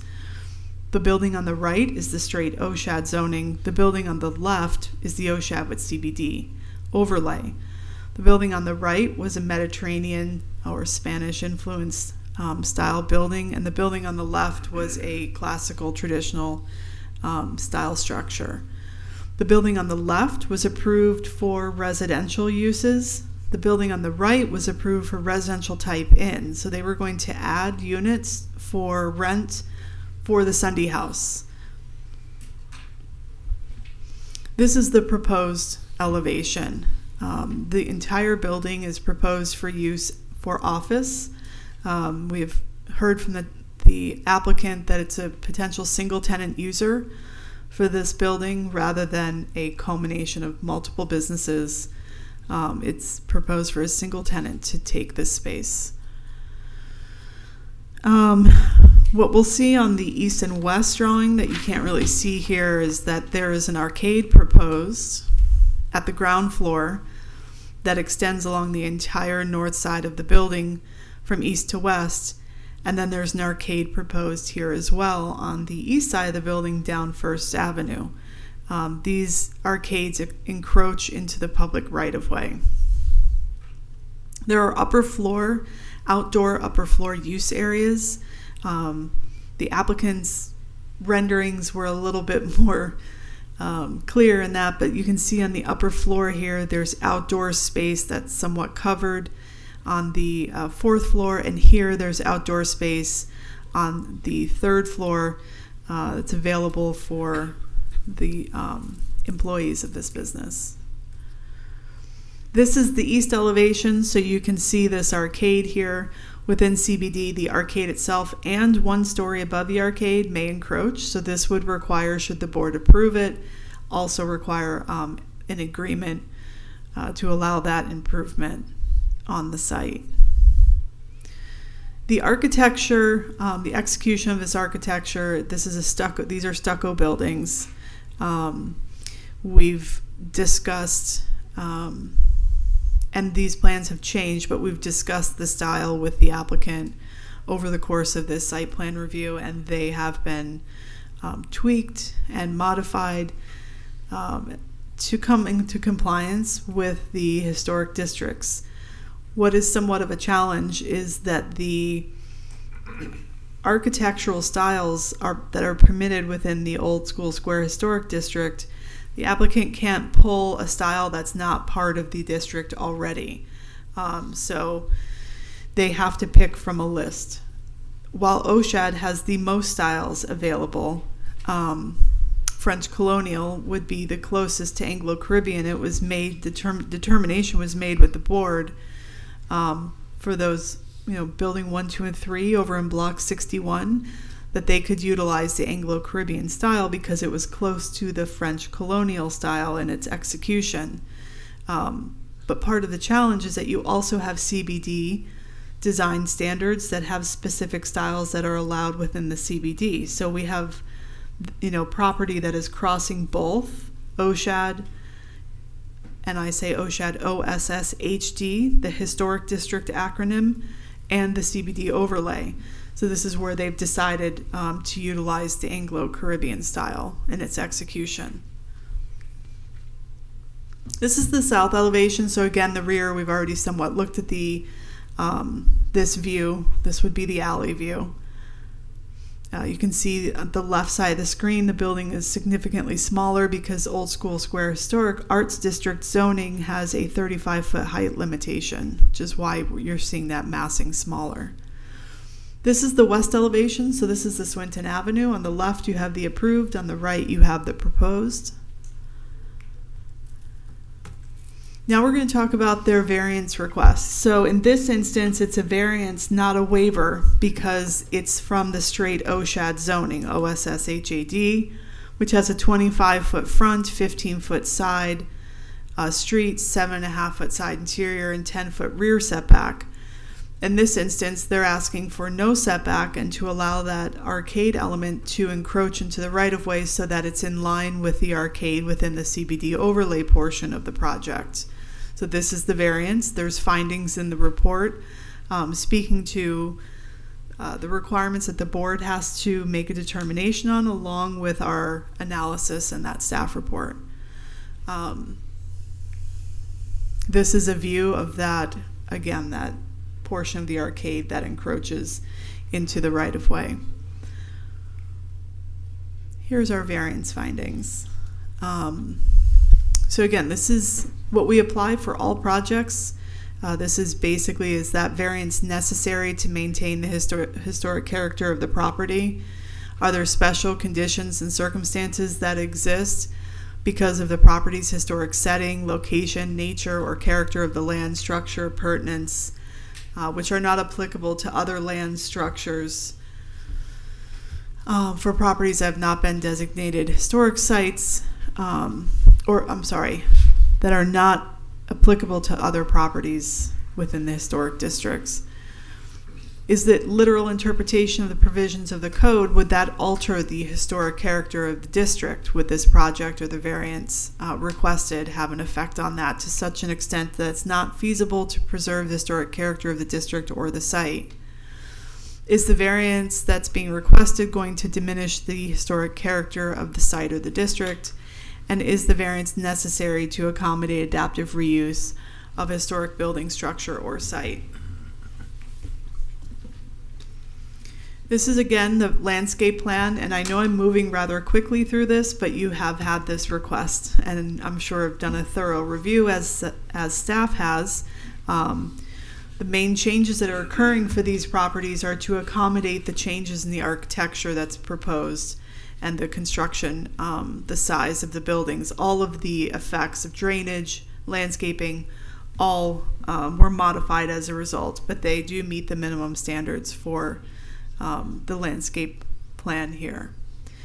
As always with every project, we remind you of the Secretary of the Interior standards for rehabilitation. While Block 69 and 70 is new construction, and Block 61 is an alteration of existing historic structures, the standards are still applicable for new construction. It's that the guidelines themselves, the book that we open, which is like a Bible, it's so big, tell us the recommended and not recommended approaches for execution of construction, and different improvement methods, alternatives, and what the applicant can do to meet these standards. So the applicant's been working with the Secretary of the Interior standards. Their architect is Gensler, who's been engaged since 2020-ish. They're very familiar with this, and we remind them of the standards and to open the book and go look for guidance. So I remind the board of that. These are the visual compatibility standards that are listed in the staff report. These apply to every project in a historic district. Some of these standards, when we apply them, we're either looking at compatibility and comparing projects to existing historic structures or all structures in a district. So if you were to read through A through M for each of all of these, in this case, some of these standards and how they're applied are a little different for new construction versus historic structures. But ultimately, the intent of this is to ensure that there's compatibility of the construction, the built environment throughout the historic district. So there is a note in the staff report with some concern. We've talked with the applicant and made suggestions or recommendations to them about the awning or the front of the Block 69 building, so the north side of First Street. We feel that this building doesn't have enough cantilever as required for roof shapes that are listed within the CBD overlay requirements, but also we're looking at roof shapes and the applicability of that visual compatibility standard. Granted, the building across the street is going to provide some level of shade because the building is 4 stories tall, but there is concern that there's no arcade in this area. This is office directly at the street level. So we thought that there could have been some improvement to allow for proper pedestrian coverage and continuity between these arcades that are navigating pedestrians around the site. There's also glass samples that were submitted. Part of this request is specifically including what glass is going to be most appropriate for these structures. Again, CBD overlay for parts of the project, not CBD overlay for others. So new construction, the board's direction has been glass has to be or can be a gray tint. But if you're new construction at the ground level within CBD, you have to have clear. There's no option, shouldn't be low E, it needs to be a clear glass. This is to ensure people who are patronizing these businesses can see in. This is guidance that's provided as an industry standard, not just from a historic or livability requirement for urban areas. We've heard from other professionals that putting any kind of color or tint to glass can be a hindrance to those retailers or business owners to, the public may not want to come in. So the applicant is proposing glass that is clear, but it does have a slight green color to it. So the request tonight includes that board review. The upper floor windows, I think they've done a good job sourcing the glass, but I was not comfortable approving the glass. Honestly, this is why it's here for the board to take a look at. For the historic structures, they're going to be clear no matter what. This is an issue for the new construction and how the glass is executed. So these are all our findings. They're in the staff report. This is, remember, a level 3 site plan approval. So this is not your typical COA. When we review plans, majority of our time we're looking at just COAs, predominantly for single family residential. Remember, this is a certificate of appropriateness, a site plan modification to the landscape plan, modification to the architectural elevations, a waiver, and a variance. So this is a major site plan. So it's a little bit larger than what this board typically sees, but I want you to know that there are findings that help guide you, and those are listed within the staff report. And I have them here should the board wish to refer back to what those findings are. So these are the waiver findings again, the CBD waiver findings, and the site plan. I do feel like I moved a bit swiftly through the review in the essence of time, so I hope I got everything on record. But if there's something I missed or you have a particular question that my 20-plus page staff report didn't cover, please let me know. That concludes my presentation. Is there anyone from the public who wishes to speak?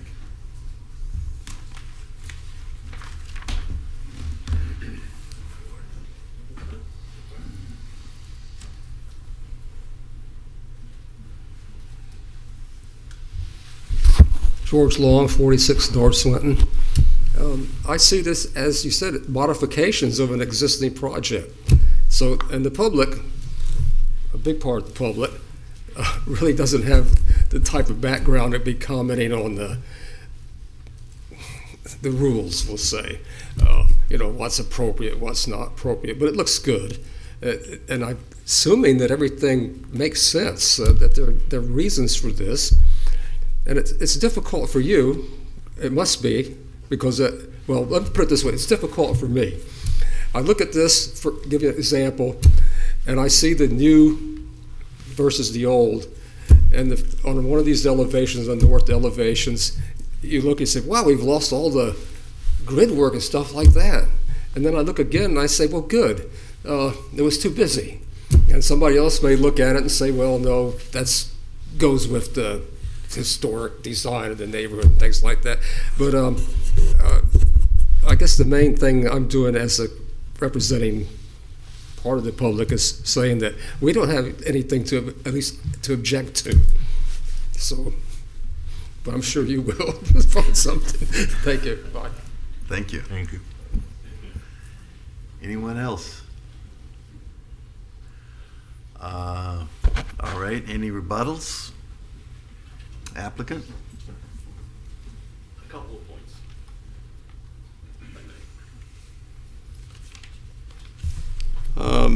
On block 61, and these are just for clarity so that we're all on the same page. Michelle said something about that all of the plans were approved as restaurants. Building A, the first floor was already approved as a restaurant, and building B and F was already approved as a restaurant. We're only changing, and like building A, the first floor was approved, let me correct, first floor was approved as a restaurant, the second floor is an office. These buildings are very small. So when you try to put a kitchen in a 800 square foot building, you really need to have the room for kitchens and coolers. So the upstairs of building A now is going to be restaurant, which would probably be the kitchen area, and the ground floor would be so it isn't like these are huge buildings. Remember, when we moved these buildings, we took all the non-historical additions off of these buildings. And the only thing we've done is we've added a porch area to the back of building A to interact with the paseo. But we haven't increased the square footage of any of these buildings. They are now the original footprint, and we took all those extra additions off. So they're small. Building B is small to where it can only be a kitchen, and coupled with building F. So those two have to go together no matter what we do. So I just wanted to clarify that some of them already were restaurants. And with regards to parking, Michelle correctly said any potential dining areas need to be parked we agree with that. We've looked at those areas. I think we've detailed it. You know, any change of that, the tenant themselves will be in here before you asking for those changes based on their specific uses. Right now, we're trying to generalize it to optimize our leasing abilities, and we're doing our best guess on that. So I agree with that statement. There was a little confusion, and maybe it's not correct on the plans. We don't intend on moving any windows in Cathcart. There is a stair shift, but if the plan, and Michelle, if the plans show a shift in the windows, then that's a mistake that we have to fix. But there's no intention of moving any windows. There is a stair shift. So I just wanted to make sure we clarify that.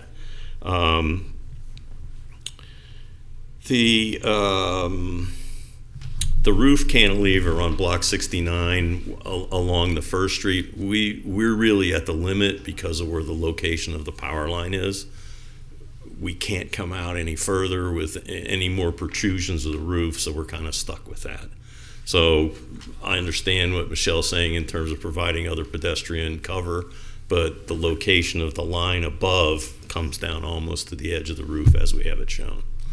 So that's an issue. And then the other thing is you see these elevations, and just as a point in landscaping, the rear grades you see as the arches, those all will have vines on them. So it softens that whole facade of the building up. It's not just a grade. So we're trying to do that. And then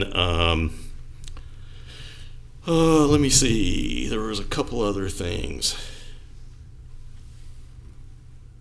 I think that's it. And I'm here to answer any other questions. Thank you. Rebuttal by staff? Clarification? I don't disagree with the use discussion that Mike has had for the historic structures about some of them being already approved for restaurant and others not. I probably could have been a little bit more clear in that none of them have outdoor dining as part of their approval, so it was conversion plus outdoor dining for all, but some of them are restaurant. Right. I also would just like to note that the outdoor dining clarification, and I think the applicant's fully aware, but should the board inquire, this is outdoor dining during the day. Should a tenant come through and wish to have outdoor dining at night, that's a conditional use that would have to come back to the board, and the applicant's fully aware of that. Correct. We can review the shift in the windows if there is something we've misunderstood, so I don't really have a problem with that fundamentally. And that's all I have. Thanks. One thing I'm not clear about is you say there's not outdoor dining, and yet there are all these decks outside of a little restaurant that you can't sit everybody in. So people take their food outside, and that's not considered outdoor dining? What I'm saying is today there is no outdoor dining approved for the structures, and the applicant is requesting outdoor dining. Today. So there is. Today. They are requesting as part of this request outdoor use area for daytime dining. Daytime only, Correct. which is, probably in this area, the least used type of dining. So this will come back before this board. Yes. When they start signing up clients, and they're going to want to have little dadas Yes. all the way down Swinton. Okay. And it's fully possible that they may have a bakery who might come in and do mostly retail sales and not really need outdoor dining space, and that may get reallocated to another tenant. So from our discussions that we've had over the course of time, this is partly for their negotiations and attracting tenants, that if somebody wanted to have a restaurant here, they didn't have to put the requirement of the conversion of use on the applicant. It's available. They may have, I don't know, the Snappy Turtle come in and say, we want to have a retail space here. So they could still have retail. It's just that the option for them to market these as restaurant is there as part of this approval. I think what you're Is that going to right? find with, I think what you're going to find with these restaurants is probably a lot of fast casual will be interested interested in those spaces, which means not necessarily outdoor dining, but kind of what your point is. You know, where people, there's a common area, almost like a food hall, where the seating is common, and then each, you know, restaurant, there wouldn't be service as a, you know, server per se taking an order. There'll be people monitoring the tables potentially, like a busser or something like that. I could see that happening. Well, I guess we've almost entered board discussions. Right? Yeah. Yes. I'm partly going to go back to Mike's presentation because your graphics are just so much better than what I had. So I'm just going to put a random graphic up and leave it to the board. Okay. Well, John Brewer, do you want to continue, or John Miller, do you want to lead off? I mean, it's a lot, and you know, I'm new to the board, so kind of coming in midstream here. I mean, just to get the ball rolling, I think the green space is an improvement. I like the landscaping that's coming in there. I think overall, all of the improvements seem to be in order with what we were hoping for with this particular project. Still confused on the glass, you know, kind of walked into that last week. And I learned a lot about glass in 2 sessions here, so I'm interested to hear what the rest of the board has to say about that. That parallel parking situation are you guys going to try to convert that into valet eventually, or I think that's block 70, that's going to stay parallel parking? Okay, I was like, kind of saw that, I'm like, that looks like it's just begging to be valet, you know? Do you want to answer into the microphone? You may want to pull up a chair It's there. it's actually within the right of way, Right. which you're not permitted to have Right, a valet exactly. queue in the right of way, so we wouldn't even attempt that. As far as the eaves issue, I definitely see that with FP&L. Yeah, Can't We're- go against we're stuck. FP&L. Yeah, Yeah. you're kind of stuck Yeah. on that one. No, overall, I like the project. I like the less busyness as the public referred to, and yeah, it's pretty much. I'll get the ball rolling with that. So. All right. I know I'm gonna come back to some other stuff. I'm gonna reserve my right to come back at some point, but We'll have to vote on that. yeah. So just starting with some of the comments. So as far as the color scheme, you know, whiter or a lighter color scheme, I'm okay with.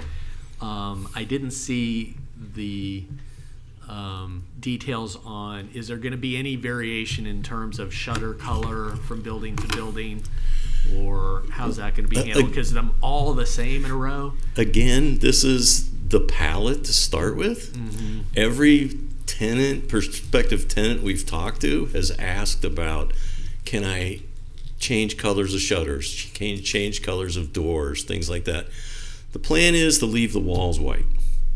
And then the tenant, if they want to create an identity, can do that through doors, trim, and shutter colors. Okay. They would come back to the board to do that.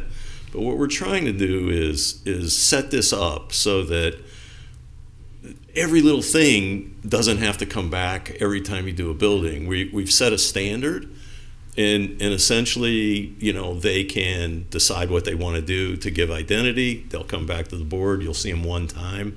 Because if they do come back and they want, at some restaurant, and they want evening dining, you're going to probably see that at the same time as a total package for whatever that space is.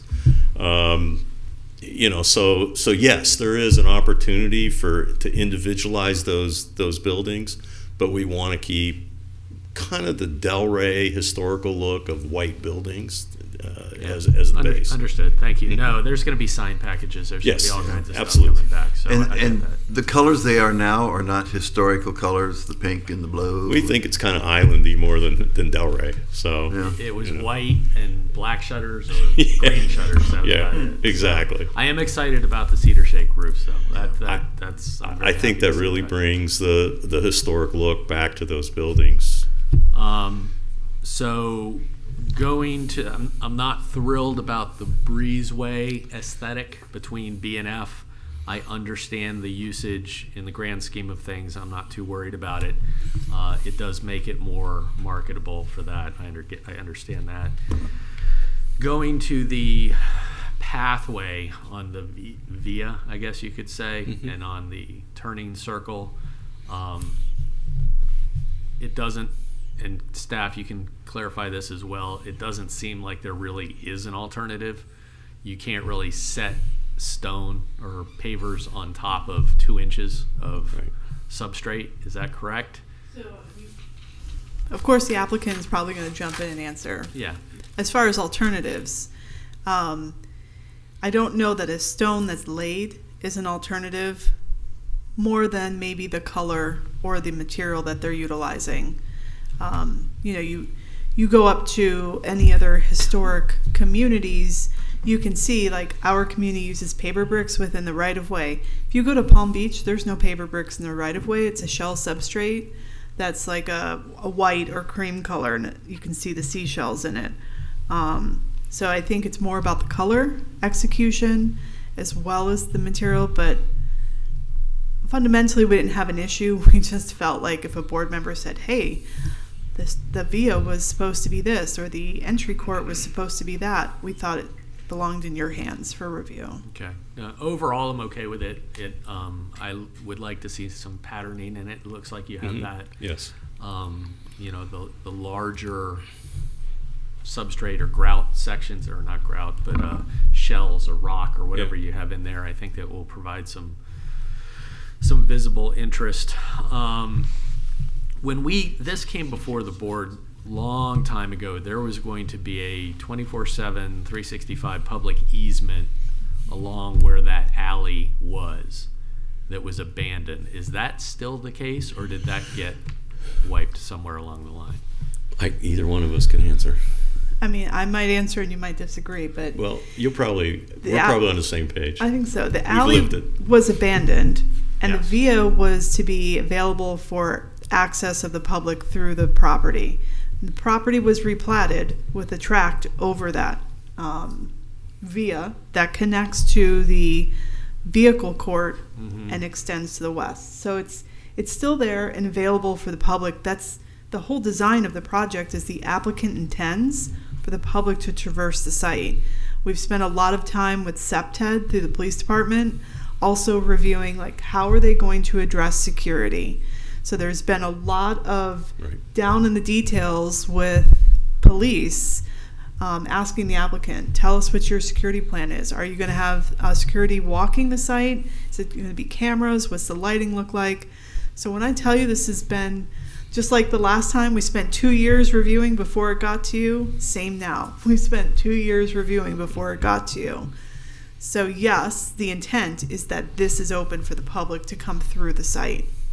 Okay, and that was kind of leading to my question. On one hand, I didn't want to see the alley abandoned because I'm just philosophically against that.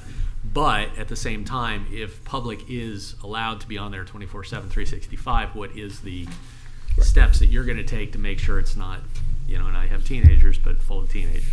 So I'm sure as a property manager, you guys are going to handle that. The block 69, this one probably gives me the elevation of 70, but going from 2 buildings to 1 does give me some pause. I'm not upset about the architectural changes. I think that Meisner-esque look that was there originally probably didn't fit in that area at all. I do agree that coming down First Street, there is a lot more consistency with the arcade, and I'm okay with that. I think it would look strange if it stopped right in mid-street. I do appreciate the site visibility plane, that as you're going down Swinton, it won't be a huge bulking structure on there, but I'm a little bit disappointed that there's not more separation between those 2 buildings. Vice Chair, can I just make sure your microphone's on? Sure. Sorry. Let me move it Yeah, up a little thank bit you. closer. Sorry.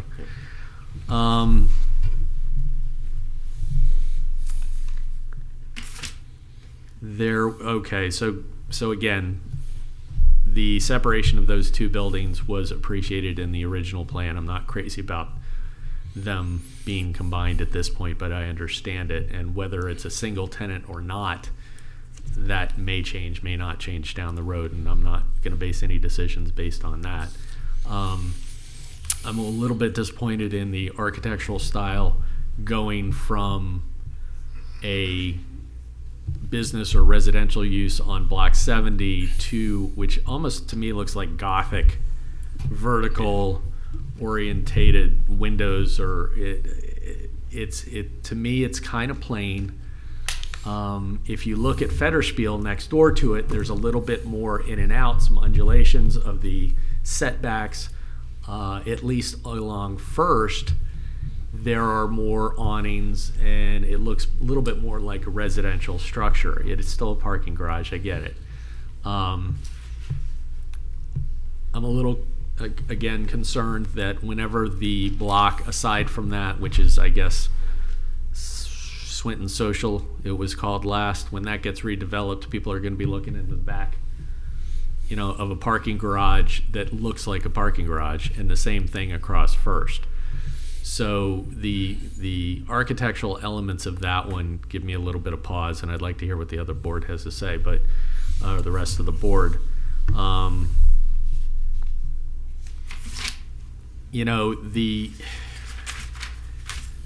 the whole, taking it as a whole, I think I can support most of this. I do have a couple of concerns, like you said, with the elevations on some of this and what Michelle said. I think overall this does make it a little bit better of a project and definitely more marketable in terms of the restaurants over there in those historic structures that are remaining.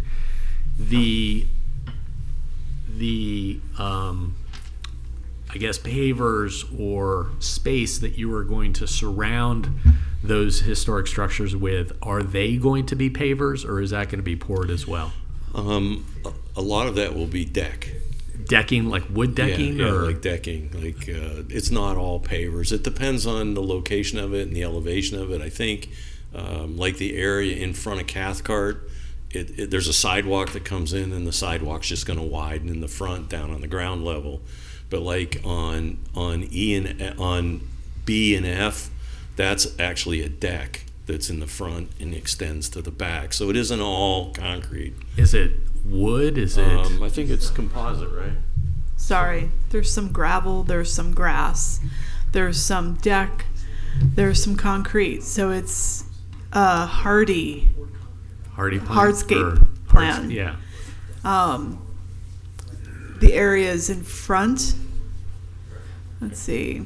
I think, Mike, do you have the Here. graphic? Here, Michelle, if we go, 'Cause I have the graphic in mine. I don't know if you do in right, yours. wait, you're getting close, hang on. Actually, stop right there, Michelle. If we go, here, can I? No, I can't do it. Are you using the mouse? Try using the mouse.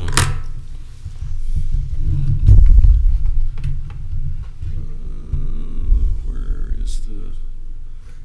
Trying to get. Let me see if I can get back. Like here, this patio off the Paseo will be. Well, that most likely will end up being pavers because of the elevation of the Paseo. Here we go. And in front of B&F, this will be some type of a deck. We haven't really determined the actual materials yet, but that actually becomes a deck.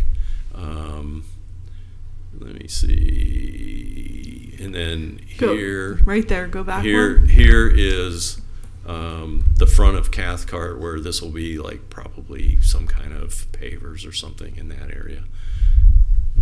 Okay, so that's not noted on any of the. But yeah.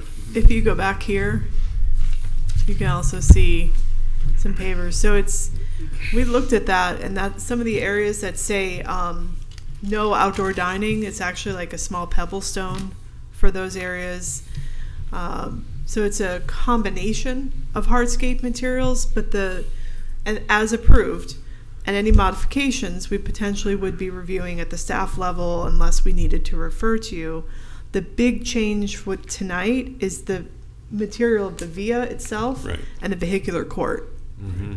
Yeah. So nothing beyond that is proposed for change. I had on one of my slides a bunch of circles that showed all the materials from the certified plan set. So it's quite a bit. You also have raised planter walls that go around some of the planting areas that are designed for people to sit and rest on. My concern would be about 6 months of the year, that's awfully hard to, okay, 8, moving toward 9 months. Are you planning on putting umbrellas out there or sailcloths, or what would we think about that? That's what one of my comments was here.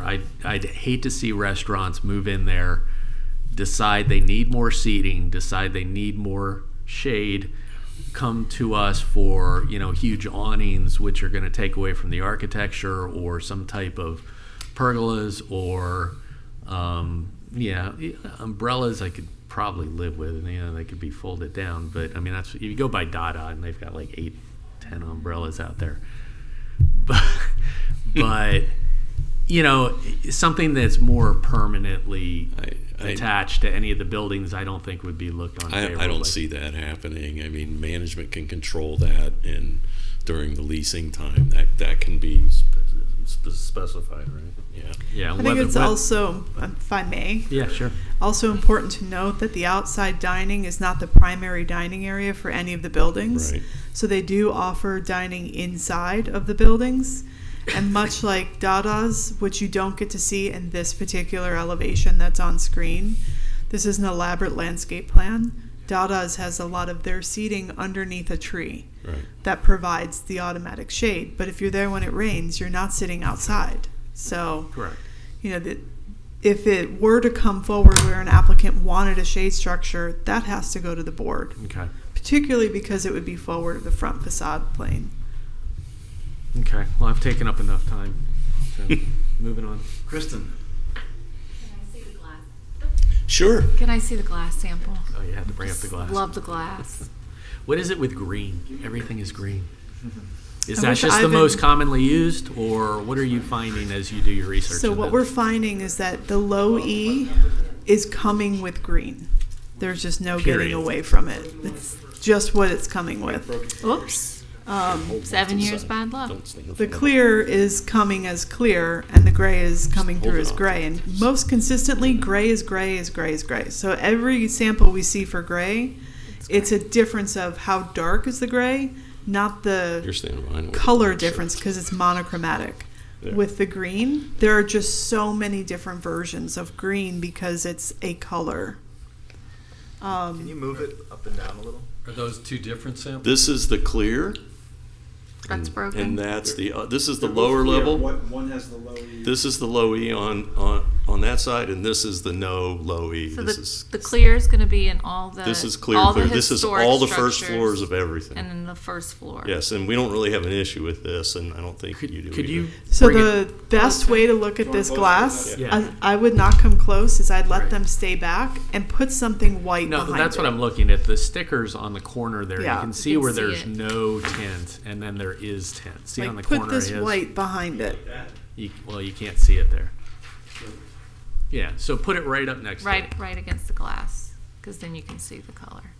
And actually let the paper stick out a little so that they can see the white part.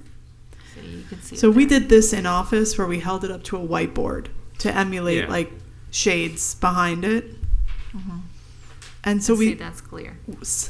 like 70% of the staff that came in and looked at it, it wasn't just me, saw no green, and 30% saw the green. Maybe it's like colorblind. I don't Just know. to be clear, there's no, if you look at the manufacturer's spec, it's clear. Can you, The low E clear. Like sorry, can you introduce yourself on the record and then speak in the microphone? Thank you. And Todd you- Benson with PEB Capital. So the point is that the manufacturer spec, there's no low E green tint. Like this is clear with a clear tint.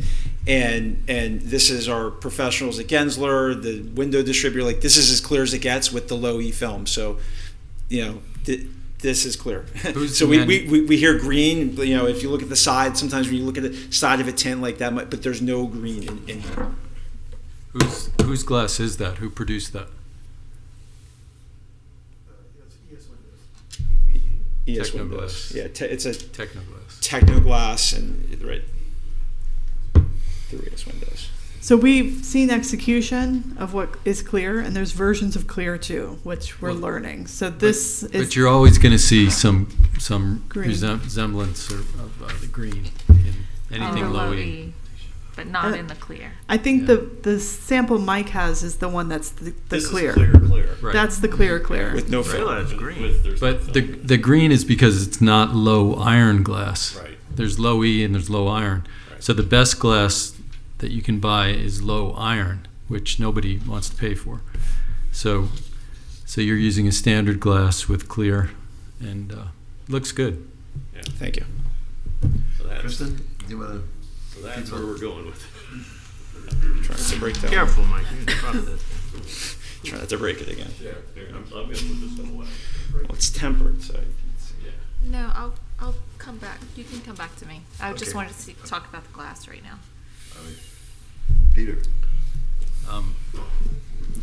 I think the applicant did an excellent job with their presentation as far as demonstrating what they're asking for, where they came from, with the original approval as well.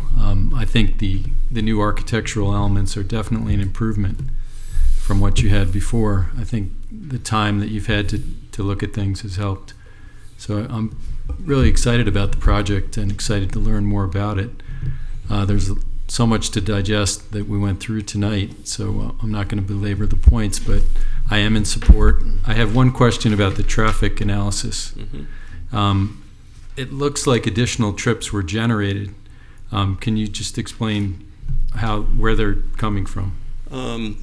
This has been like a work in progress with traffic. Like every time we make a change, we do an update.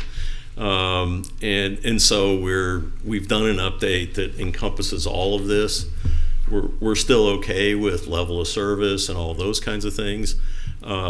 And we're actually in the process of preparing another one for the improvements for Sunday House, which is going to be coming in soon. So at the final, you'll get all the parking requirements, which is all the cars generated for parking, and then you'll get an updated traffic study as well. But we haven't run into any issues where we have to do it anything in particular for improvements. Can I push back on that just a little bit? Yeah. I remember some years ago you did an analysis of this intersection where you modeled cars going through at different hours and so forth. I don't recall exactly what the parameters were for that, but given the fact that that intersection is pretty busy right now, and you're going to be introducing new traffic, new parking, what would that same model say now? Well, At say 5 o'clock in the evening. let's and I may not have all of the items correct, so this is my understanding that there's a program that FDOT is doing, and the median at First Avenue West, that goes where Dunkin' Donuts was in City Hall and down there, talking about closing that median off. That's a nightmare with people trying to get across there. So in mid-block.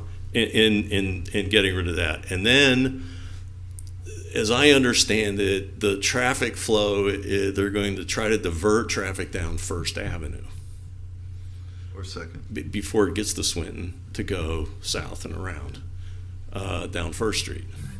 So, you say, what does that do? Well, we have a parking garage that the entrance for the parking garage is on First Avenue. So anybody that's coming to this site from the west is going to turn on First Avenue, get into the parking garage, and get out of their car instead of doing the roundy block stuff when you get farther east looking for a parking space. Additionally, if you know that the parking garage for Block 69 is there, You can also come and go down First Avenue, go down First Street, and go into that parking garage without going through the Swinton intersection as well. So the traffic pattern can change as a result of these two parking garages being available, and you'll stop a lot of the round the block looking for parking spaces that happens every Friday and Saturday night. It's maddening, I know. So, and then anybody coming from the south will know that they don't have to go through those intersections. They can come in, and really, when I come into town at night, I come in off of Linton and come from the south. I don't go down Atlantic at all. So people learn that traffic pattern. May I interject a bit Sure. about that? Yes. Would that be okay? So with the previous approval, there was an elaborate traffic study done, which some of you remember and other board members are new and may not be aware of. That involved, as Mike is talking, median adjustments to the West Atlantic Avenue portion of the road. And so we referred the applicant to talk with the city and FDOT to see what are the potential plans that are coming forward, because we've heard the same thing. We've been in some meetings. I've seen the potential plans. They're not final or approved at this point, but the traffic diversion was to take traffic trips that were turning southbound onto Swinton from Atlantic off of that particular intersection and moving those trips west. Having those folks come in off of Second is even what they were talking about. It included pretty large signs too. So as part of the applicant's review with the last round, they did that due diligence. They had an elaborate traffic study, and they committed to doing a wayfinding signage program that the city engineer has asked for to direct people so that they're not making a right where they can't get west. So that is already part of the project approval, but I think the question was about the number of trips that have changed, which is predominantly the change in use from residential to office and somewhat the change in use for a few of the buildings to restaurant. But Palm Beach County Traffic Division has issued an approval of the first traffic Multiple times. site plan. We've had multiple. Yeah. And every time they make a slight adjustment, they have to run that back through Palm Beach County. So we do have that as a site plan technical item, that any adjustments in the traffic trips be run through Palm Beach County again. I still haven't heard a number. I'm still waiting for The numbers are- how much traffic has been generated at say 5 o'clock on a Thursday evening. So I don't have the traffic I don't. study with me, and I apologize, but I do have the table and the staff report here on the top of page 29 that indicates the net new external trips for this project is 3,217. The proposed new net external trips is 3,743, so that's a change of 526. I think that might be the number you're asking for. Per day, That's daily trips, ADT. because of the change from restaurant to, or from Commercial. commercial to restaurant. Residential to commercial. Yeah. For all of those residences all that of were it. in the condos. Okay, so block 70. Yeah. 69 and 70, What yeah. about 61? That's- Somewhat. There's a small little bit. piece of that as part because Right. restaurant use has a higher demand than Right. office, but there's a lot more office than there is restaurant. So on block 70, I just wanted to clarify. So it's proposed as 100% office, Yes. and that arcade that runs down through there. So I just wanted to make sure there was no restaurant or anything moving No. into there, which is going to take up the arcade space for Nope. tables and No. like we've seen everywhere else in Delray. No. So that will remain 100% through pedestrian throughway there. In any potential area that office workers might be looking to socialize in an outdoor environment is going to be on the roof. Okay. Okay. So if there were like Coulter over here across from the old Delivery Dudes building, if you've ever been by, you see they've got a really neat break room, which is like an elaborate kitchen, and you see employees sitting in there eating all the time. I would imagine this office building is going to have something similar for their employees, a lunchroom type of setup or cafeteria. If they want to take their food and sit outside, they're going to the roof. There's no tables and chairs outside in the arcade for them. Yeah, if you can get people back into the office. I digress. What We are sort your of took thoughts it away on? from Peter. Mr. Chair, may I just finish the one thought with traffic with Michelle? Because she said something about the westbound.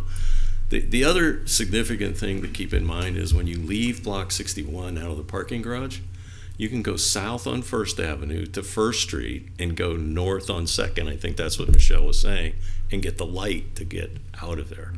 So you don't have to ever jam up the Atlantic Swinton intersection with the traffic flow that we have. Yeah, on those. I understand all the principles. Yes, I know. We also I know haven't heard a that- number. Well, Michelle gave you a number, but Yeah. keep in mind that's a number for Block 69, Block 70, and 61 redo. Yeah. Roughly 500 trips a day. Yeah. I am excited about additional parking options in this area. So for Block 69 going to be all parking, I'm not opposed to that at all. I think that's what downtown Delray needs. Now, whether this is only public from 6 o'clock till whenever, I'm sure you'll work that out with the city and what the rates are going to be. Hopefully, I mean, there's a lot of predatory parking in Delray.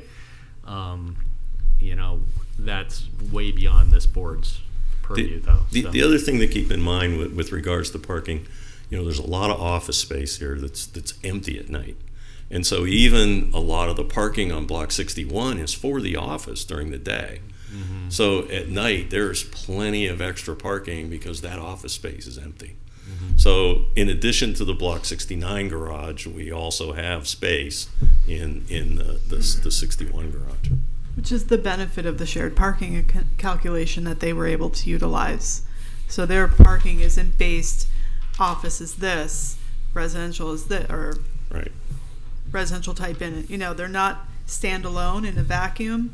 There is the shared parking, which is an analysis of what is the highest demand for the different uses, and it's assumed that during the day all of that office space for all those workers are going to be gone, and those spaces open up for maybe nighttime uses that might be occurring at retail or restaurant.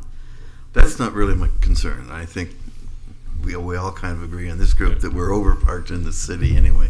But it's that intersection for maybe 4 o'clock at night until 8 o'clock at night of Atlantic and Swinton, and the movement of the traffic. I don't know if, was it 587, was that the number? I don't know if that's a big number or a little number.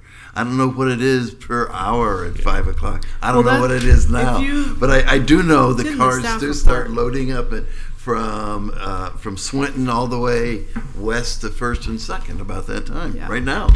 So if you look at the table, again, this is page 29. Yeah. That's the average daily trip. So when we're talking 526 trips, I'm not making an argument for or against what the requirements are or what's proposed, but more so to clarify. You have an AM peak total of in versus out, and a PM peak total of in versus out. So while the number of 526 is overall what's happening in a 24-hour period of time, the AM peak in is 72. The AM peak out is 7. So 72 trips coming in is the peak per day. The PM peak in total is 9 or 5, and the out is 79. So these are peak numbers. But I did want to add something. With the previous approval, the applicant committed to doing a restriping program as well at the corner of Swinton and Atlantic, because it is such a busy intersection, to help make it a more safe situation for pedestrians crossing. Because right now the crosswalks are kind of cattywampus. It's not a great intersection, and for anyone that's ever crossed, Right. if they're like me, you cross from Docks to Old School Square South, and then back. I never come across West Atlantic. But that is the goal as part of the plan that you mentioned. Yeah. The West Atlantic FDOT improvement plan is to make these more safe intersections for pedestrians. So, partly I think this is also an education program. You hear from people, and I know I'm saying a lot, but I want to say this on the record. You hear from people all the time, there's no parking in Delray. Well, I think that's perception versus perspective. A lot of people are still old timers, or like me, have been here since they were kids. Remember the days where you could pull up in front of Hands and park out front and go in and get a greeting card?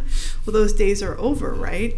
So where do you park? Well, I've adapted, and a lot of people haven't. So I think this is partially a public awareness campaign that occurs And the with city is parking, mounting a but messaging also navigation routes, right? I'm a big fan of the bypass, Yep. downtown bypass. So a lot of people don't know about that, and they just think I'm staying the course, and they stay on Atlantic. Peter, did you have any other points? No, I think that'll wrap it up. Thank you. Chris, I can go. save the best for last. Oh, yeah. And I think we have another one. Overall, That was the joke, actually. Yeah.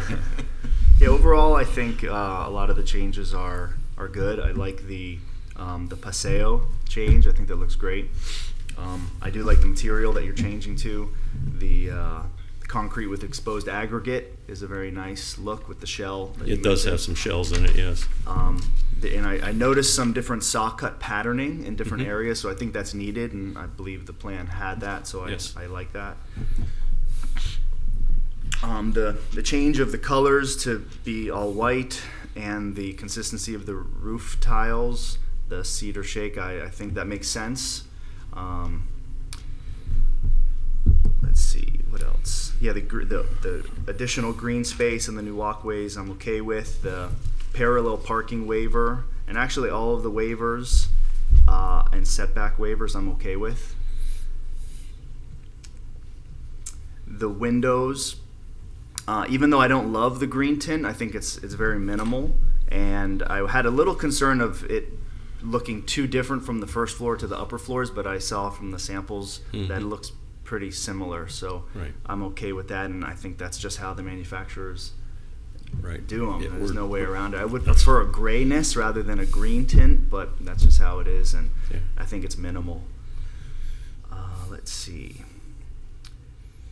The one thing, and John mentioned this, that I did have a little bit of concern about was the change in the style of the buildings to what was shown. I felt like some of the articulation was missing. It looked very continuous, and there was early in your presentation you showed a reference image of, I'm not sure where that was, maybe Rosemary Square or somewhere, but it showed more articulation in the arcade and front facade, and when I saw the elevations I didn't feel that, and I thought that it could use it because it does look a little just monotonous. So I agree with John in that. I'm a little concerned about that, but overall, the change in style, I think it fits Delray. I think there's some other buildings here that I see the consistency with that. So I'd like to hear if anyone else had that concern about that lack of articulation in those buildings. That really, out of everything, was my main concern. Everything else I'm good with. May I? Sure. If I may, one quick comment on the architecture. You know, Michelle, and you can join in on this also. That's part of that style. So you know, it's a stucco finish. It's the different planes they're set back, the arches, different features like that. It isn't a undulating style, if you will. So you know, it's kind of trying to stay true to that style. So I hear what you're saying, but you know, it's just such a large building that it almost feels like it needs something extra to break it up because it's just so long. And that's just my main concern with that. I'm not sure what you may not have seen it, but in the arcade there is a break partway down at the zoning line. There is an actual opening and a separation between one part of the arcade and the other, and it just has like a covered roof in it, but there is actually a section that's missing out of that to break that long length up at the street level.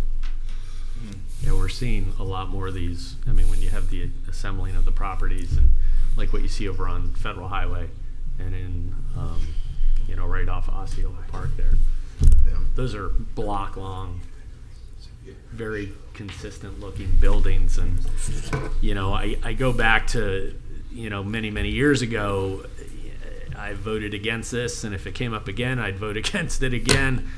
But I think the changes here that have been Michelle, you're made moving. are more appropriate to what we want to see in a historic district, and you know, I don't want the project to fail by any means. So if these changes are going to make it more marketable and help Delray as a whole, I'm all for it. So I can support it.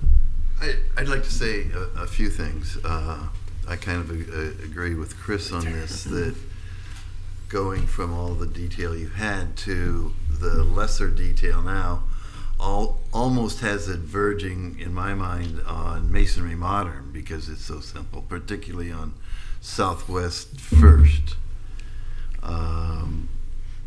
I'm not an architect, as you know, and before you say it, I'll say it. But it just struck me that a lot of that detail that you're getting away from was part of the charm. And I don't mean to impose my views on the design, but that's why at one point in time I asked, can you show the side-by-side? Because the sort of approved and then the new presented ones, just there was a very stark difference. I don't know if we can go back to that or not. That's in my presentation, so. But at any rate, in this view, you know, this is the style. You see the detailing in the arches with the insets. This is Swinton, right? This is Second Avenue and First Avenue and First Avenue looking north. The brackets under the overhang, the lips on the windows. These are all part of this style, features of this architecture. Could we see that reference image that was in the beginning of his presentation? His or mine? I think it was in his. What are you looking for? I think it was yours. It was a reference image of arcades. Oh, you're talking about the Palm Beach? That's Worth Avenue. Okay. This Yeah. one? And why was this image shown? We just wanted to show the arcades, but keep in mind that these are like many different ownerships here, so that's why you get that in this particular case.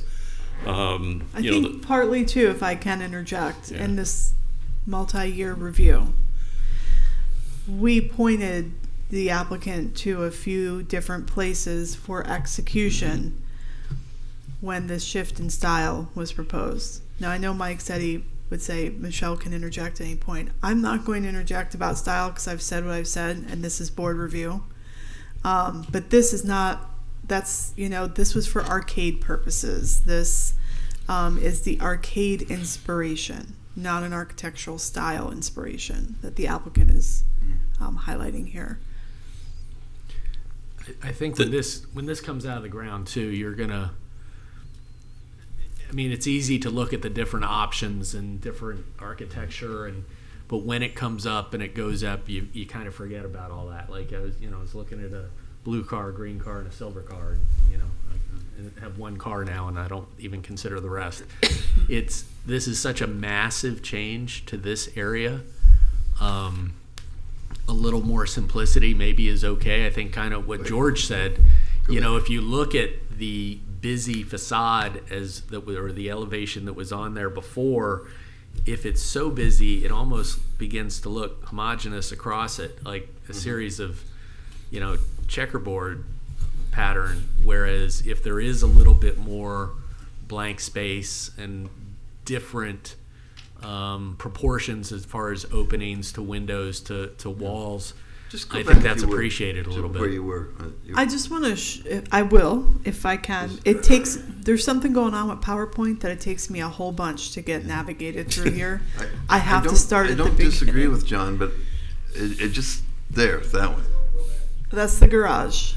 But again, this is not great because these black... The shutters, right? Yeah. There's detail in there. Do they stick out? They're Yes. not just Yes. down, right? You can so see you how they almost need stick to out. See a side. Look at not our gonna be a haunted renderings, house like Michelle. that. Yeah, it Shutters. looks like a haunted house. Yeah, those are shutters, right? We will, Mike. And- We will, but Jim initially asked for this. You can see the shutter right here Yeah. on that Sticks out. elevation. Yeah. It would be good to see the other How angle so those that stick out.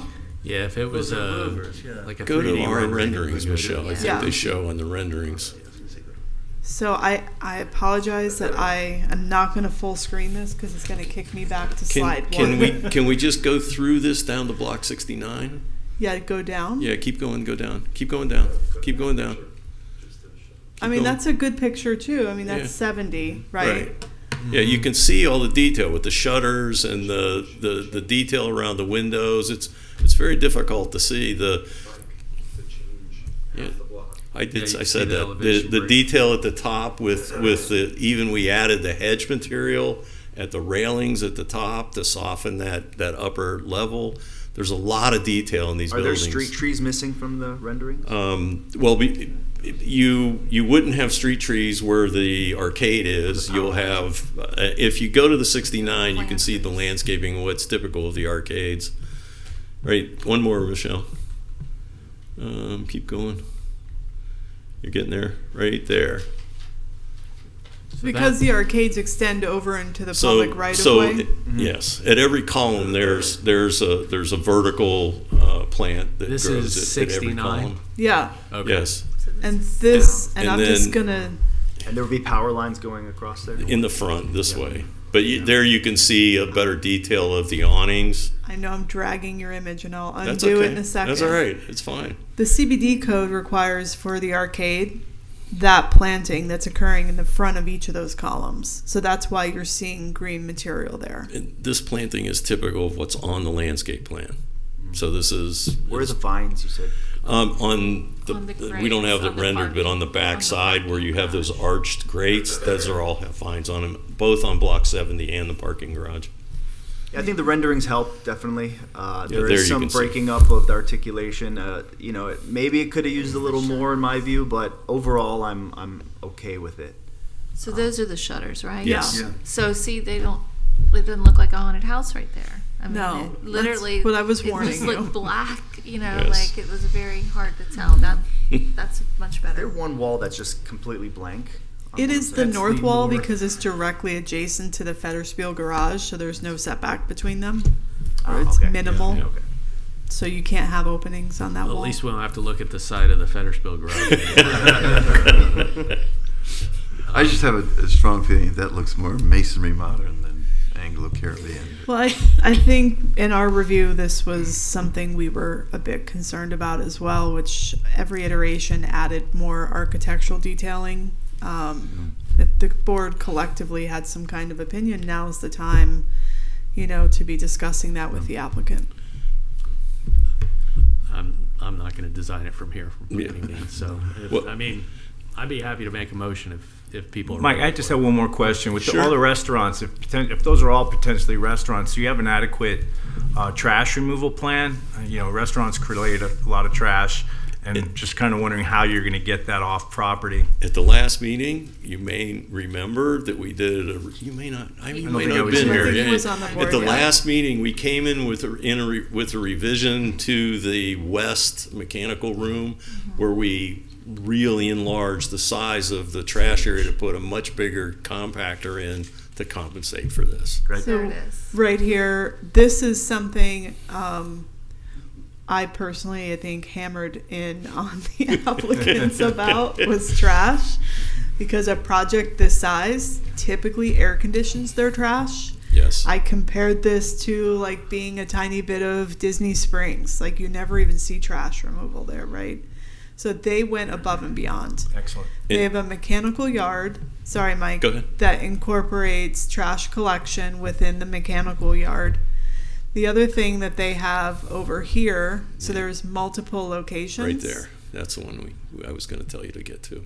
This right here, Yes, is another and I compactor. can't zoom in anymore, is a compactor. Yes. So there's opportunities throughout the site, so they have given this great thought. There's also what you're not picking up on is this drive here is it's closed with bollards, but it's accessible for service when needed. So they can have deliveries, vehicles come in, turning radiuses have been looked at. So this has been fully baked when it comes to trash. Beautiful. And if they didn't execute it right, it's on them. The thought is that there's going to be Cheney Brothers trucks in here and everything else. So rather than parking in the middle of Swinton like they do now, they'll come in off of First Avenue, go up through where the roundabout is, There be retractable bollards at certain times of the day that'll go down and let them pull in that drive that goes out to Swinton.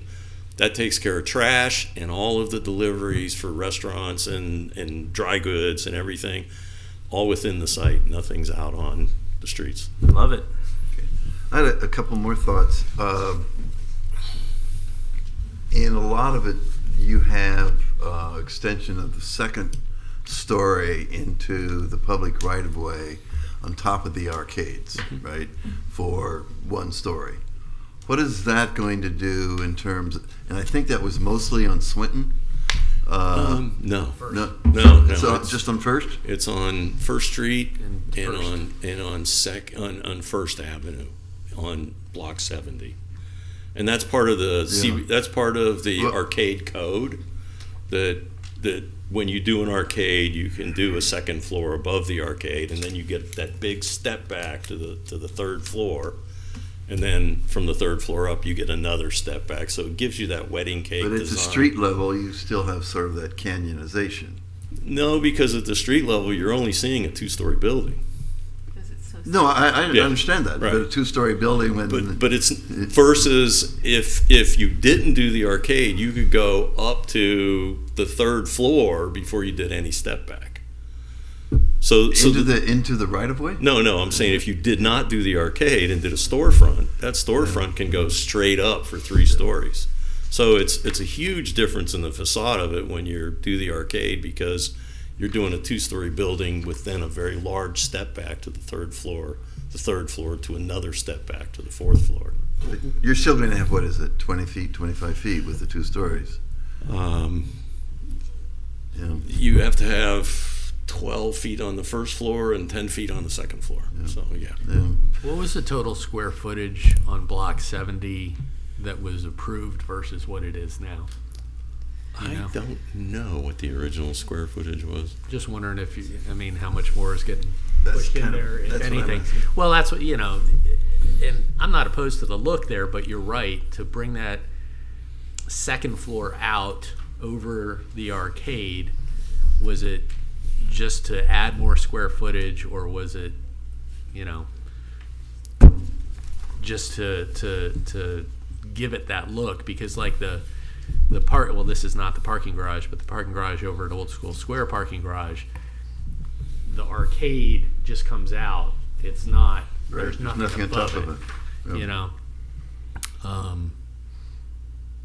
That was, I did have a question there on that. It's going to take me a minute to get that information if you want. Okay, that's exactly fine. what And it is. it's not really material. Yeah, I think I do think that when we're talking square footage of usable floor area versus parking garage, the comparison is not going to be the same, because we're not looking, while we're looking at density, intensity, and FAR. Oh, right? I was going to say, what's the overall FAR for this? They have a max of 1. Okay. Across the entire site, 1.0, where if they were straight CBD zoning, there are 3. So it's just under the 1. Okay. But I wanted to make a statement here. The parking garage, while it's included in this calculation that we look at, it's hard to compare what was the square footage for Block 69 then to what it is now, because there isn't a square footage of usable space for Block 69 in the same sense. Well, I'm not There concerned with is. 69. Yeah, it was. But overall, when we're looking at this, for 70, what was approved versus what is, I could go pull the details and tell you that. But I think the base question is, does the arcade facilitate additional square footage? I think yes, the arcade does facilitate additional square footage. And why I'm bringing up the garage is that's not really usable. There's some in that building, office and storage, but not much. So yes, this does facilitate some additional square footage, which is the incentive designed within the CBD, that this is the built environment. It's, the CBD code is helping to create the built environment through a set of form-based code regulations. Another quick question. So you had mentioned that this parking garage in 69 is going to help address any parking issues when you change, huh? No, No, from 69. block 61. So you're adding obviously restaurant use to block 61. That increases your parking requirement. So this is going to go ahead and That is- resolve some of that. That's why you're seeing a unified development plan, Correct. which there's been some, concern by the applicant of why that's happening. But those calculations are based on Oh. internal use, not outside use. If Correct. there is outside use, is there any fluff in this? Outside Reflects- use meaning outside dining? Yes. Yes, that's included in Yes. the calculation. That's included in everything. Yes. Okay, I thought it was just inside. No. No. Okay. That's the whole purpose of doing this parking calculation was we took all the possible outdoor areas that could be restaurant. We're looking at an increased development plan for Sunday House, which you haven't seen yet, but we've calculated those numbers into this as well. And then there is parking under block 70, but not enough, so it supplements that parking. So this garage actually puts us to where everything, including the future expansion of Sunday House, is completely parked within its own project. We're not doing in lieu of parking. And by the way, we created like 35 on-street parking spaces that we could have done an in lieu agreement and took 50% of those and counted it towards our requirement. We didn't do that.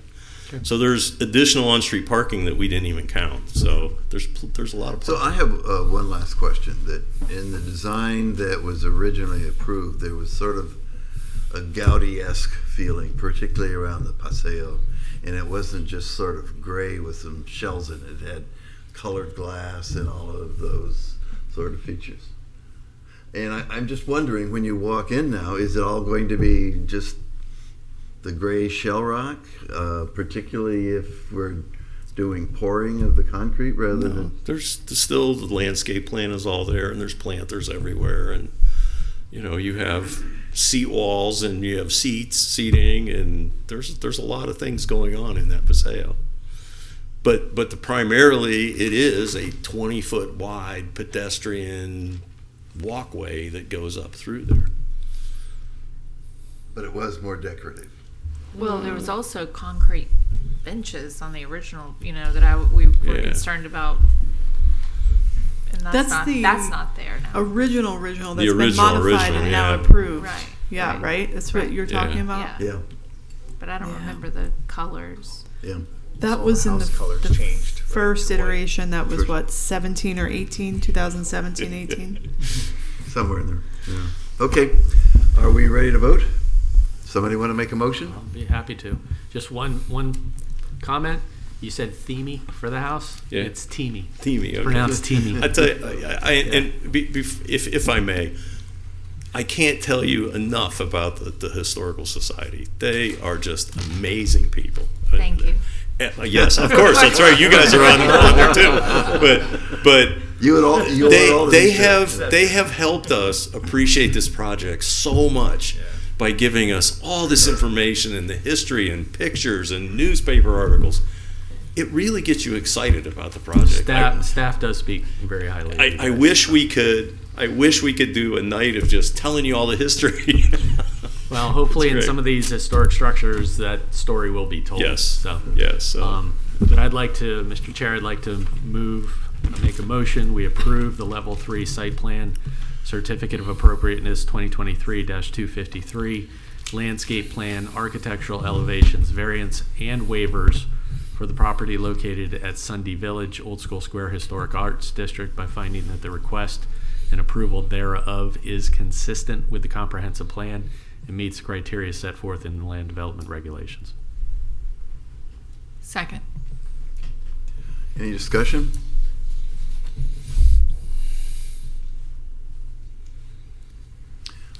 Call the vote. Kristen Finn, Yes. Peter Dwyer, Yes. John Miller, Yes. John Brewer, Yes. Chris Cabezas, Yes. Ivan Hurdy is absent, Jim Richard. Yes. Thank you very much. Good luck. Keep it going. Great project.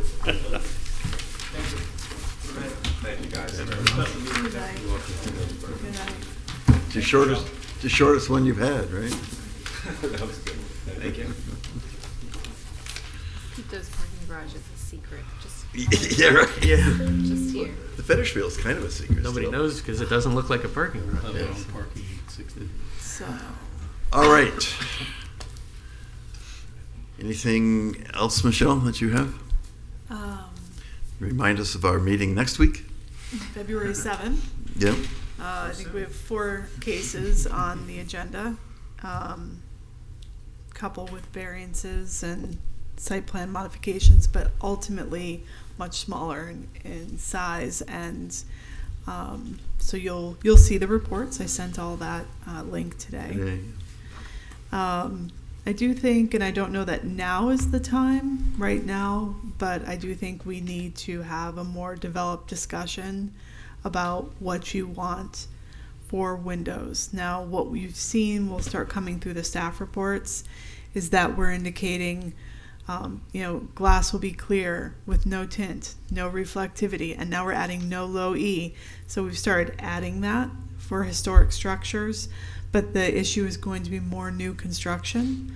Now tonight you approved something that did fundamentally look clear, but still had a green look to it, and normally we would be directing applicants in that situation to gray. So I think we've got to have maybe a further discussion on it.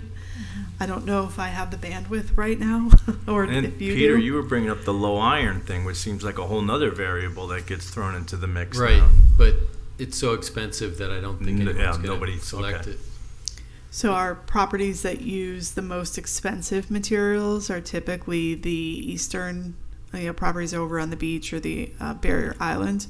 But I did go and take quite a few photographs of execution of projects around historic districts. So I have a bunch of examples that we could, maybe this would be best for March, give us some time to get prepared, because I don't know that I'll get that done by next Wednesday. Let's do it before March 19th.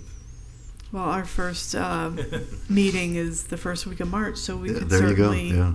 have it on that, assuming we don't have a beast of an agenda for that meeting.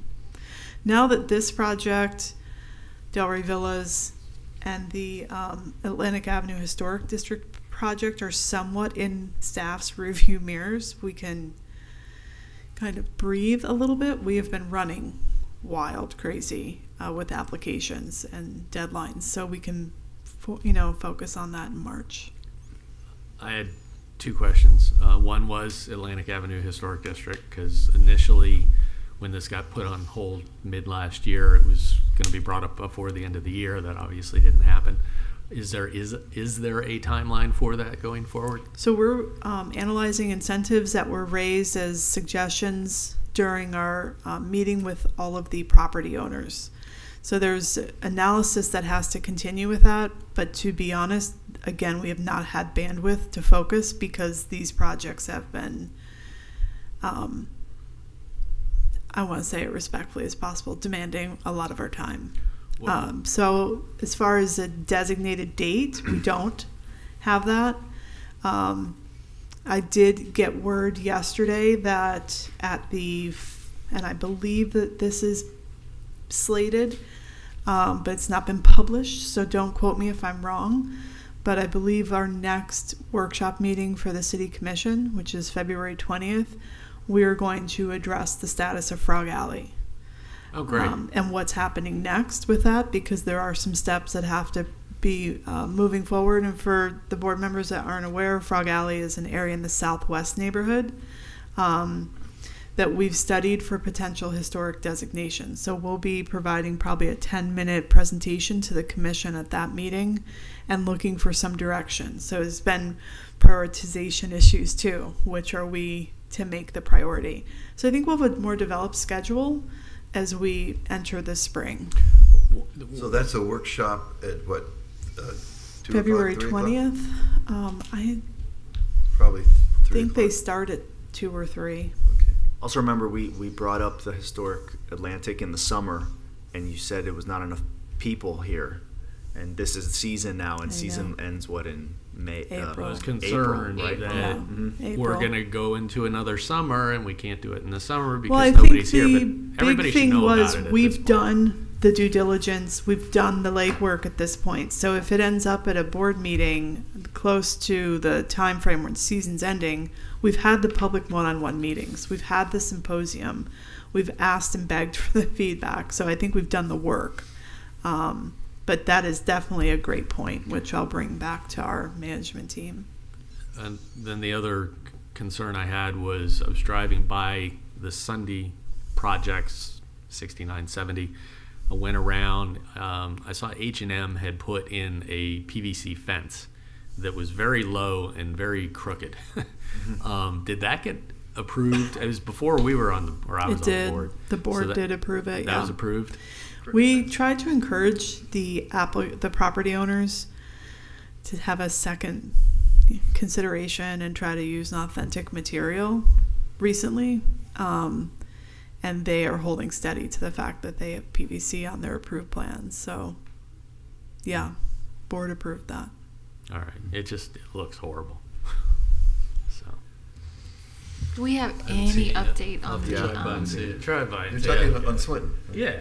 do we have any update on the Delita Park sign that is in front of 2nd and George Bush? So, I have not talked with Price Patton about the progress, but the Delray Beach Preservation Trust had committed to funding getting some of the signs that were missing replaced.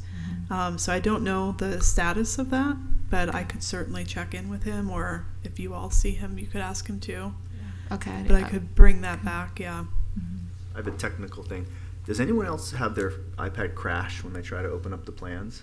Yes. Yes. Yeah, 'cause Mine took a while, but I got it. it's happened actually since day one that I can't open up the architectural plans to look through. It opens and then It just just crashed. goes Is back. this just your city iPads? Yes. Yeah. And So- it's always happened. Maybe it's Diane, older. if you could please make a note of that Yes. so that we can touch base with IT, we'll get that looked at. That's a problem, yeah, if you're trying to look at plans. A couple of sessions ago, we tried to bring back the idea of historic preservation of the environment as opposed to the man-built environment. And we got very busy with other things, and it kind of slid off the agenda. And part of the reason for bringing it up is we have a lot of new members that weren't familiar with it. So is that possible to fit that in a future agenda? I mean, definitely in March, and just for a reminder for the board members that may not be aware, last year, 2 years ago, 2 years? the board had a discussion about appropriate landscaping for the historic districts and how that affected the environment, and we put a memorandum together that was forwarded to the city commission asking them to take a look and take action, and there was nothing came of it other than we did, to be fair, we did the department and our staff did a lot of research to get regulations on artificial turf put in place, which that's really important because we didn't really have any, and how that's executed for historic districts. But the discussion was potentially to renew the memorandum and resend. And you certainly, I think the direction, just so William knows from Kelly, was they could discuss again, add more elements, or they could renew the memorandum and ask us to resend it, which we could do, but you may decide to wait until the commission changes. Because you're going to be sending it, if you say, Michelle, send it this week, that commission is definitely going to change March 19th. So you may want to schedule that for April if you want to have an expanded discussion. Well, the other thing is, since there are a number of people up here that aren't familiar with it, we could at least discuss it. Whether you forward or not to the city manager would be a different issue. I think that you need to tell us what you want to do. Say we hold to the new commission. Yeah, I would prefer to hold. I'm just going to say I'm not in favor of it. So, Oh, really? yeah. Not in favor of it. We better talk about it sometime. We did forward it, so you must have read what I sent, right? Yeah, Yeah. I'm not in favor of it. Okay. Without elaborating. I'm in favor of landscaping and in favor of trees and saving trees, but I'm not in favor of something that onerous that comes over the top. And, you know, I'm a builder by trade, so I have some reasons to feel that way. So do we want to say maybe April for that discussion? Sounds like. So I'm hearing glass potentially for March, giving me some leeway if I end up with a big agenda to move that. Checking on the historic signs with the Preservation Trust, and landscaping discussion for April. I'm on the preservation. I'm in the preservation trust. I can bring that up with Price next meeting. Yeah, he's worked pretty closely with the state. He's been in conversation with them, and I think they were looking at 2, maybe 3 signs. So we have one in storage, but there was a right-of-way restriction on where it could go. The Old School Square at the south end sign, and the Delita Park Historic District at the north end at the corner of 2nd and 8th. Those were the 2 they were going to work on, and then they were potentially also going to work on seeing if they could get a sign for Old School Square. I periodically, it's been a while, have conversations with the Delray Beach Preservation Trust about projects and goals and things that we would like to see that are in our long range. One of them is that we have a signage program. I've had expanded conversations with folks at the Preservation Trust. There's a potential signage where we have signs, anecdotal stories located in and around all of the historic districts and historic sites, and how that potentially could be executed. So we could touch on that too. And I'm happy if the trust wants to schedule like an hour call at the end of the day to kind of go through these things as well. Yeah, I was just going to say, let's do a call or have you do a presentation or something along those It's lines. been a while, but we usually do like a Teams call, Okay. where we just kind of go through like a state of the division, where we've been and what's going on. So, yeah. Awesome. There was at one time an initiative to have a historical map to either walk or bike or golf cart.